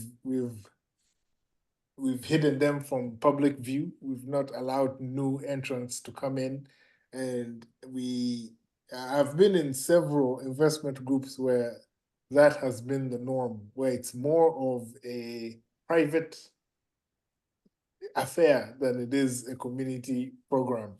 So yes, as a community, we do need to have some services, or we need to have some formula in which we use to help people set up these investment groups and have maybe, I would say, an overseer of some kind. If UAA, I know the treasurer is already tired, but kind of like how UNA has a director of development, I think this would be something that would be under their mandate, so to speak, and it's something that can be brought up with the leadership so that they can take that into account. That's amazing. Yeah. Salongo says, this is because we don't know how to structure them at scale. Salongo, You're I'm not sure absolutely if it's right. not knowing how to structure this, or it is when it comes to, what can I say? I heard something probably yesterday about us as human beings. They say 85% of us humans in the world are willing to be led, and about 10% of the people who actually step up, end up leading the world. The 5% of those, of the remaining, are the ones that observe and are able to critique and, and put certain things in place. And then the 10% are going to make sure they get rid of the 5% so that the 85% can be led. So when we say this, I think one of the challenges we have in our Ugandanness, I would say, especially when it comes to the United States here, is the pettiness of what needs to be I would say the moral ground for what we call authority, and are we willing to actually pick from that person? In essence, we don't have enough Simbas in our community to actually step up and take the lead. Those who can are not willing to associate with Ugandans in that sense. And then the willing and able, we judge them at every opportunity we get. And in that case, we end up creating more beef than we create, an opportunity for us to actually rise. So I believe we know how to get this done. I believe we can get this done if we can actually put certain things aside and look at the big dream. I always say, if it doesn't make, if you don't, what does the song say? If you don't make dollars, you don't make sense. Yeah, let's not look at the person. Let's look at, does it make dollars and cents? Then we jump on board. Whether it's Salongo, I don't like Salongo, but you're making sense, bro. I'm going to rock with you. You know what I mean? Yeah. So I think we need to get down to that point where we're able to see things from that narrative versus saying, you know what, I don't feel that guy. I don't like the way he wears his shirts and stuff like that. Yeah. Roland says, if this is to happen, I suggest end of quarter meetings and board members are voted into.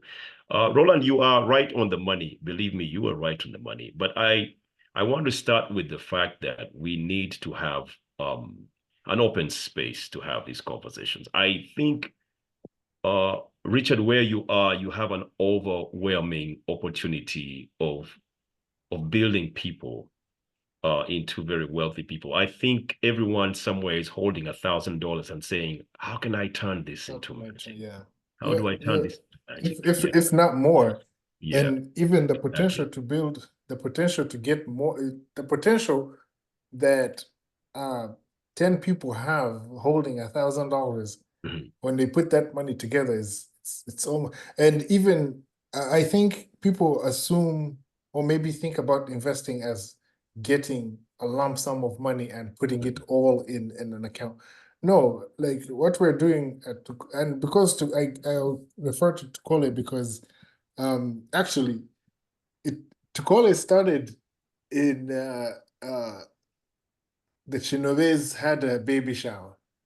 And I remember looking at their garage and it was full of, and then when 2 or 3 Ugandans have met, a business idea is going to be formed. There's always that one. Everyone, It always has to show up. Yeah. everyone was there. Yeah. Everyone was Yeah. talking.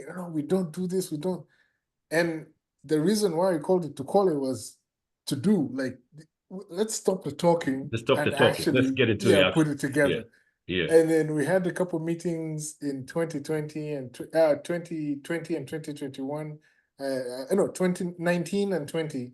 And then of course the pandemic happened, and it was something that we couldn't really. But we started growing online, and then now last year we opened up the WhatsApp group. To my wife was like, you created a WhatsApp group, but you're not putting it out there. So I started sending messages to different groups, and people really joined.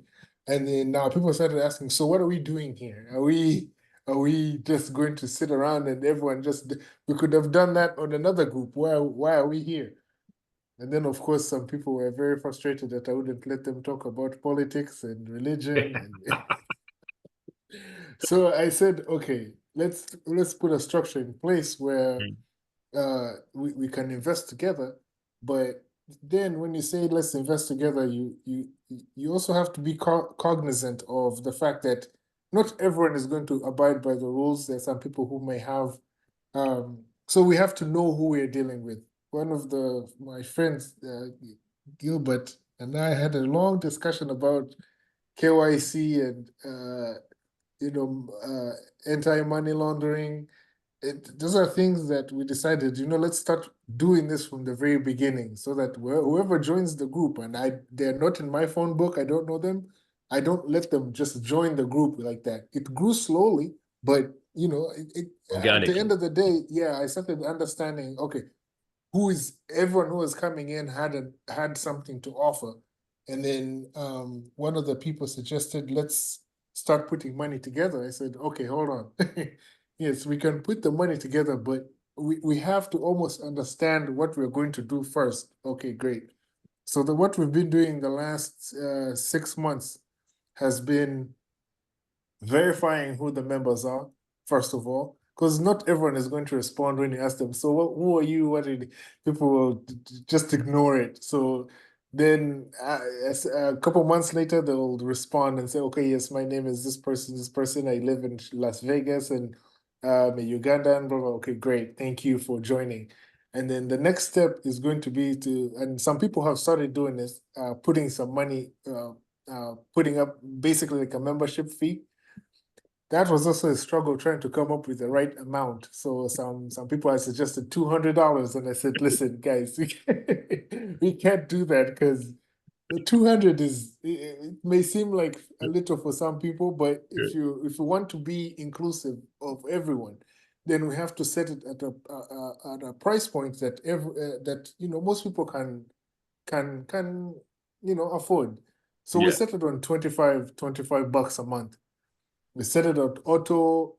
You put in you pay, and because now you're verifying your information, so we don't have to do that part. So if you put in your phone number, your email address, so you now have systems that you can employ in order to get that information. To get that participation. So we've gotten some good people. We've not had any delinquencies yet. People are really putting that money, and we said, okay, we are going to hold it. We're going to hold everything for 3 months. You put your 25, and then when you get to 75, then you can bring your 10,000, or then you can bring your however much you want to invest in, and then we can, sit down and talk about what we're going to do with that money. But straight off the bat, just accepting money from everyone, it was not going to work. So they're going to work. Let's read this one here. We say we have Heaven, who's Heaven Rock here. How about going forward, these ideas are shared out there with the larger community and let people decide whether they want to join an idea or not? I'm going to say something about that before I let Reverend ask his question. I want to say, and this I don't take it the hard way with this one. It's one of those I read, I think today or yesterday, about a guy from Namilyango who, rallied his OBs, and they came up with this WhatsApp group, and then they, and then they had a lot of participation. And you know how these WhatsApp groups can get, sometimes very interesting, sometimes low, blah, blah, blah, politics, all the good stuff. And then the story goes that there was a gentleman, and I'm going to say this in passive because I know I might be judged for it, but one of the gentlemen lost, a loved one, or one of his children or something like that. And when he posted it, not so many people, came in to, contribute and stuff like that. And a few weeks later, another guy, lost someone, and because they compare figures, one guy got a contribution of about 350,000 shillings, and then this other person got a contribution of about 8 million. And so the next day, there's a whole, the environment and the atmosphere is not the same. You're like, hey, these guys are very, there's preferences in this group, and there's preferences in the group, and there's preferences. And so the chairperson was put on fire. Man, dude, this is not possible. And then later on, the chairperson writes and says, hey, just so you understand, you are on this chat group, and you have never said a word for the last 2-3 years that we have been here. And it's just, it's unfortunate that they don't actually know you that much. But that guy there with the 8 million has been one of the most popular human beings on that chat group. And it basically shows why everyone was able to jump on him. And he wasn't saying it in a way that he was trying to demean the guy with the 350, but he was saying it from a point of participation. So just to answer that, I would say, yes, we were going to open it to so many people. But we understand at the end of the day that, these are the initiatives that have people participating, and then we're going to have some other people just pass by. But then at the end of the day, the results are going to be one of those where it's going to drive a lot of that, kind of conversation. But that said, let me have Reverend ask his question. Reverend, are you there? Yes, sir. Thank you so much for the opportunity. Are you home now? Come again? Are you home now? You were driving earlier. No, actually, I'm somewhere doing some work. Okay, perfect. So what happened here is we've had a lot of opportunities in this community, no doubt about it. A lot of potential, a lot of opportunities, and many, I would say, well, opportunities for that, for lack of a better word. But we've never been able to put them in place. I remember when I first came here back in 91, 92, there was a group of people who had begun a joint business of tow trucking.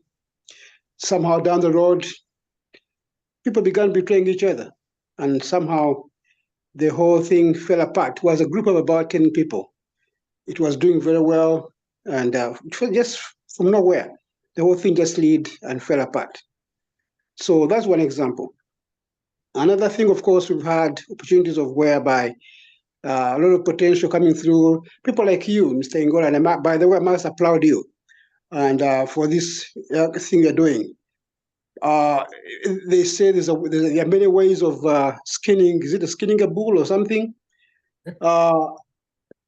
So in this case, not only are you putting in some practical terms of skinning a problem, which I would call a problem, but it's a way of building the community. And by doing so, putting this kind of session together, for the last 4 or 5 sessions you've been putting together, that's one way of building, of community building.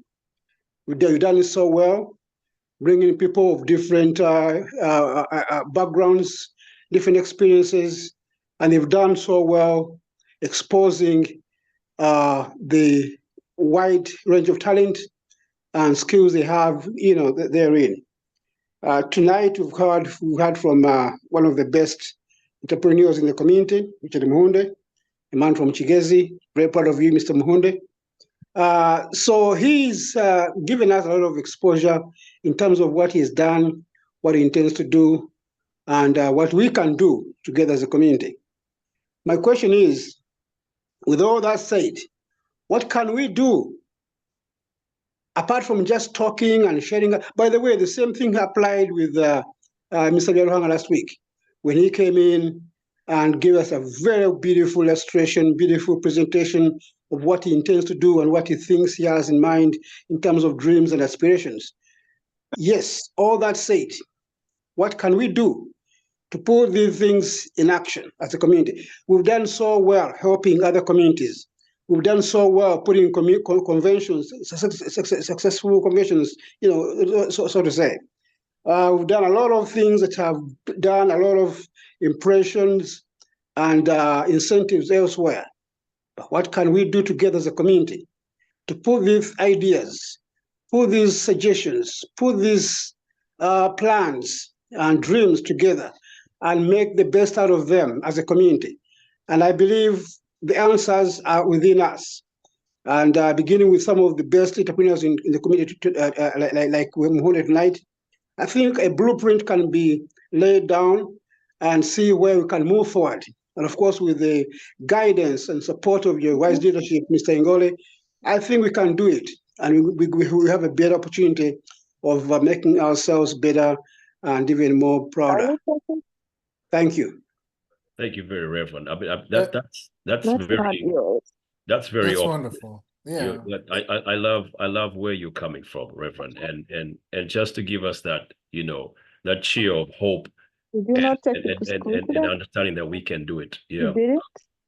Yeah. Hello, Palm. It's nice to have you. Yeah, just to, you know, yeah. It's just to give us that hope that it is possible. Yeah. I think we live in a space of possibility, I always say, but you know, and we can break it. We can actually hack this. And Richard, it's nice that we're having these conversations. I think we can hack it. I think what we will need to create, Richard, is what you started years down the road when you invited people to that, you know, small, you know, space in Euless. I think we need to have these more often. We need to have end of the month, you know, sit down. We have locations, we have you know, Caribou Coffee. We need spaces where we can sit down. You know, Ray is right there. He has reasons why we should wear suits. I want to wear that suit every end of the month. You understand? I want to wear that suit every end of the month. Tell me where we are going to sit. You understand? You know, that's right up my alley with the suits. You know what I'm saying? Yeah, I want to wear that suit at the end of the month. Tell me where we are hanging out to Korea. You know, I want to have a dry cleaning bill like Gilbert. Exactly. You know, I want to know where we're hanging out at the end of the month. I want to know that. I don't know if my boss is here. I don't know if my boss is still here. I want to know that Dynamic Pro is sponsoring the evening. You know what I'm saying? I want to know that we are there and we're there for a reason. And when we meet and have this coffee and all these drinks, we leave money on the table collected for this idea to move forward. So I want to know that we can have this every end of month. And it should happen to, you know, to the betterment of the massive idea. Richard, any closing remarks? I know it's pretty late here. What Reverend is talking about is very true. You know, the doing part has been something that has eluded our community. We're very good at, you know, getting together and talking and making these ideas, but the actual implementation is very tough. And somebody in the comments said, why don't we put the things out in the larger community and then people will make a decision whether they want to join or not. I mean, that has been done. That has been done time and time again. People have put their ideas out there, and you know, even if the idea, maybe that some people take the idea upon themselves and join with the friends that they have, that's good and well. What we need to do is join together on a larger scale. I believe we need to work together in a way that we've not done before, and the time will come. All these ideas are really great. What Roland talked about, having quarterly meetings and electing a board to do something like that, that is something that you know, I'm putting into implementation. I'm working. A couple of people have reached out to me and asked about the WhatsApp, the Tukole group. You know, I'll be posting this on the general group tomorrow. We have to also understand that we have 30 some people on this chat right now. Not everyone is that keen on doing this. There are some people who are very comfortable with their 9-to-5s, and they're okay with that part. And we have to also accept that. We can't make everyone go in the same direction at the same time. If the people want to do it, yes, we're there. We can definitely put some you know, money together and do something. But we have to get out of this idea that everyone has to move together at the same time. We can talk and put these ideas out into the community, but from experience, from what I have seen, is that you need to get like-minded people. You need to work with the people who are in the same direction that you're in.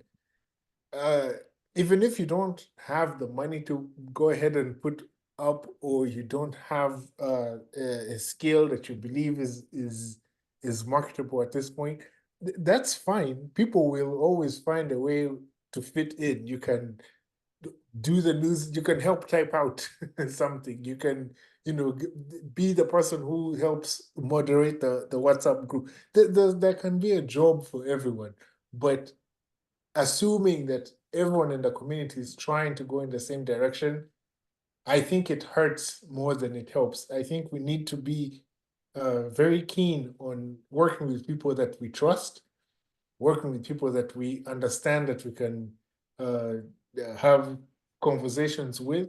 And that way, whenever you start something, you're sure that the same people that you're working with are going to continue throughout the process.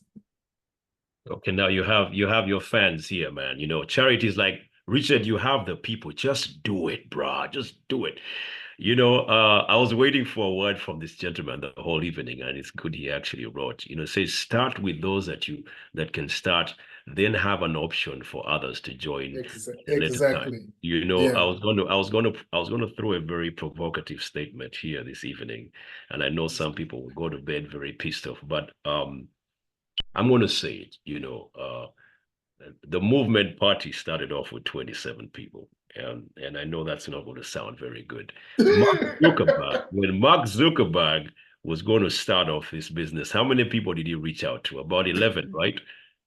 And about 4 guys came to the meeting, right? And now they own this paradise. I'm just saying. Right. I don't want to provoke anyone. But with that said, Lambert, I would like to have you on this line, man. I know he has something to share. Lambert just mentioned, they just launched something, I think, yesterday concerning business. Lambert, you want to throw some shade or some light on this? That's a very good initiative. Are you there, Lambert? Yeah. Yeah, Daniel, I'm here. Thank you so much. Richard, thank you so much. First and foremost, I want to thank your leadership, Daniel, for having this Winterthon informative series in the community. That's really, really good. And I appreciate the efforts to keep the community engaged. That's a good way to go. That's really good. Richard, thank you for taking the time to share your skills and knowledge with the community. Me and you, we relate so much. I remember sitting on a round table with you with probably another 12 people. That was before the cryptocurrency and Dogecoin and Skiba and whatever currencies they were at the time, that boom. Yeah. And we all jumped in and we tried to hold, and some people sold, and you know, it happened. Community, thank you so much for, you know, hanging on and being here to this time. This is very important for all of us, and I appreciate you guys as a community and as a whole. But Daniel, I just wanna say this. There is always going to be this kind of discussion somewhere, somehow. And just like the good Reverend said, it's about the implementation. What maybe I can say for you, Richard, is don't be scared to start. Work with those that can start. On the UNA side, we're working with Moses Wilson on a real estate project currently. And the minute you mention money, those questions triple, they quadruple. You know, it's just our nature. But the thing is, we all can't know everything. We have to have trust. If we have a leadership team of 4 people, let's trust those 4 people to make the decisions for the rest of the team. They can do the reporting to all of us at any given time when we agree to meet, but let's not all be making the decisions. And that's kind of the driving factor as to why we all want to do things on our own. And I'm sorry, Daniel, I joined this late. I would have carried on with my views on this, but I really think we can do something. We've started 2 different groups. I remember when I was community president, and I would have loved for you, Daniel, to have emphasized more when you talked about more like the social capital, because when we start these groups, just like today, let's say if your call or takeaway action today was, okay, how many of you are on board? I bet you the whole 40 people on this call, or maybe 38, would be on board, okay? That is usually what happens after the meeting or when you have a meeting.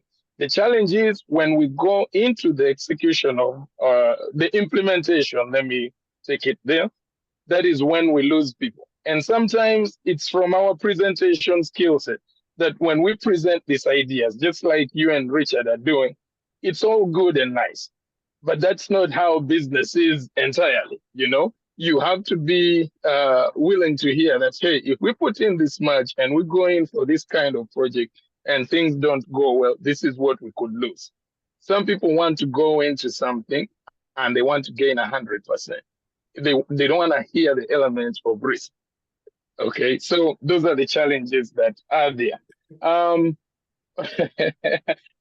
Richard, what I may request maybe would be, let's have a part 2 of this discussion, but more with at least, you know, not general projects, but maybe 1 or 2 that we can try to pitch to the community. Yeah, and so we have some numbers that are accurate, so we pitch it to the community and actually take away a group from the community that is willing to follow through with that project specifically. Because you have 2 kinds. You have projects that you can really just have everybody and just focus on the contributions, you know? So it's more like you're looking at how much money you can get from the contributions from the people. There are those that you will require members who are a little knowledgeable about the project. Yeah, so those that require knowledge and skills from the team tend to be smaller. The ones that are group funded, you may just look for all volunteers that are willing to jump on and guide them that way. I think that will help us. Otherwise, Daniel, on the UNA side, everything is well. We are doing a business week, a UNA Business Week initiative. We have lots of businesses that have been started by so many Ugandans, more like what Richard is doing. And these businesses are not known to us, and we're struggling just to get through to our own markets. UNA has a database of about 7,800 members that have gone through UNA. So, okay, we can share that whatever advertising material you have as a company to that group, okay? And at least that puts you out there, and the interested people can go to research your company. For example, here in Dallas, we are in tax season. If we are able to put out all the accounting firms or tax prep entities and share them with the group here in Dallas, I know some people would need those services, and they can reach out to those companies. Or if you're a dealer in Matoke, like how Richard was trying to talk about earlier, we can also put you out there and say that you have very delicious Matoke. Anyway, overall, the initiative is just good, and the goal is to promote Ugandan-owned businesses and to see that we create more awareness for our own businesses within our community. With that said, I think I'll sum it up there for now. Thank you so much. Thank you very much, Lambert. Yeah, and with that also, please send a message to the embassy. You cannot put up such a great initiative and advertise it 1 week to the event. I think they have a cultural event at the embassy where they're looking for people that have, cooking skills and all that good stuff. That was a beautiful initiative, but they cannot do it 1 week. That was not right. I think we would have loved to send our own representatives there, man. Right. Yeah. In regards to that one, the Embassy Chef Challenge is it's always held in the DC area. It's an annual one. It's the embassy. It's that the embassy has decided to participate this time, and they wanted to have a bigger number of chefs representing on the Ugandan side. That's why they put that out. And I think they were waiting for proper communication from the organizers. It's not entirely organized by the embassy.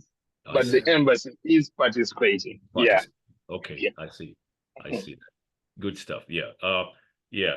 Guys, I know it's coming to 10 p.m., man. I mean, yeah, it's bedtime for many people out here. Richard, it's been amazing, man. You have taken 2.5 hours of our good evening. I know. I'm so sorry. No. That's what I'm trying to say. You have something to sell, and people have something to get from you. I think there's a great exchange of goods here and services that needs to take precedence or take place. Allow me make some announcements for the community here, guys. We have the Winterthon takes place every Thursday, 7:30 to about 9:30, depending. And we also have, this is the month of Lent, sorry. We have, our interfaith prayer season just about to start. We usually do Fridays, about the same time, 7 to about 8 o'clock for an hour, where we have 2 faith leaders come and preach the word to us. And then we climax with our dinner and award ceremony, which usually happens on Good Friday. A few changes might come around this year. I'll be communicating soon. Something is in the cooking. I will share with you guys pretty soon once it's concrete. But I think we might start off our prayer season next Friday. So it will be next Friday. I will share that as early as probably Monday, once we have a few things in the concrete. Now, with that said, we are out here with our open hands, since we're talking about money and investment. We had some money raised last Thursday, and we're still looking for some extra money, guys. We're trying to revamp our website, and we also have quite a number of things coming up as a community. With that said, Richard, we do not have space for certain amounts of money in our community. I'm just joking. All money is welcome, but we're looking for angel investors in our community. And why I'm saying this out, Richard, is because you and I need to work on a project, and it's good Lambert is here too. We are trying to raise money into our community, and this money will help us do a lot of this kind of work, because I think we need to do a lot of outreach. I think we need to do a lot of messaging. I think we need to have presence, but most importantly, we need to take the center lead in terms of how we are going to move these communities moving forward. I think you mentioned, let's see, members today, Lambert says the last day to register for the DC convention are $240. Yeah, well, it's today. Otherwise, prices are going to go back up to $270. Hotel rooms at the Gaylord Resort have been added, so book yours today. Thank you for that, Lambert. I think I need to book my hotel ASAP. Yeah. But with that said, Richard, you have a platform. And I think this community believes in you. And I just want to say thank you for serving this community for this time that you have been here, for them to still be able to reach out to you and consider you as somebody worth of, investing on their time and their money. It says a lot about you in terms of character. And I just want to say thank you. We're looking for that skill set right now where we are as UAA DFW leadership. We need to go to the next level. I think we're looking for that. We're looking for that non-profit that actually makes money. Should I say that? Or Makes puts sense. money in people's pockets. Yeah. So we want to go to, non-profit, 5.0 right now. And we need people with your skill set right now. So yes, we're reaching out to you in kind. I know we'll probably have more conversations like this to be able to stir this, to this direction that we need to be headed to. Mr. President. Yes, Reverend. I just want to mention one more small thing. Sure thing. One of the benefits our community offers, the UADFW, is groom, train, and inspire leaders. When this young man, Richard Muhunde, first came in this community in 2005, he was naive, shy, and a little bit laid back. Somehow, somewhere in 2009, I believe, during that course of 2005, between 2005 and 9, he had already grasped what the spirit of UADFW offers. And because of that, he dived straight up into the realm or the the attitude of serving. So he offered himself. I believe it was twice as publicity secretary, maybe secretary as well, but I'm sure it was twice. Then, of course, in other key positions, board member and otherwise. I've seen him excelling from one point to another, from one level to another, until he is where he is today. I cannot say that it was because of his educational background or because of his family background or because of anything else. I would say that it's all those combined, plus the spirit behind the UADFW community, which is about grooming, training, and inspiring leaders. So Richard Muhunde, today, you owe UADFW a big deal.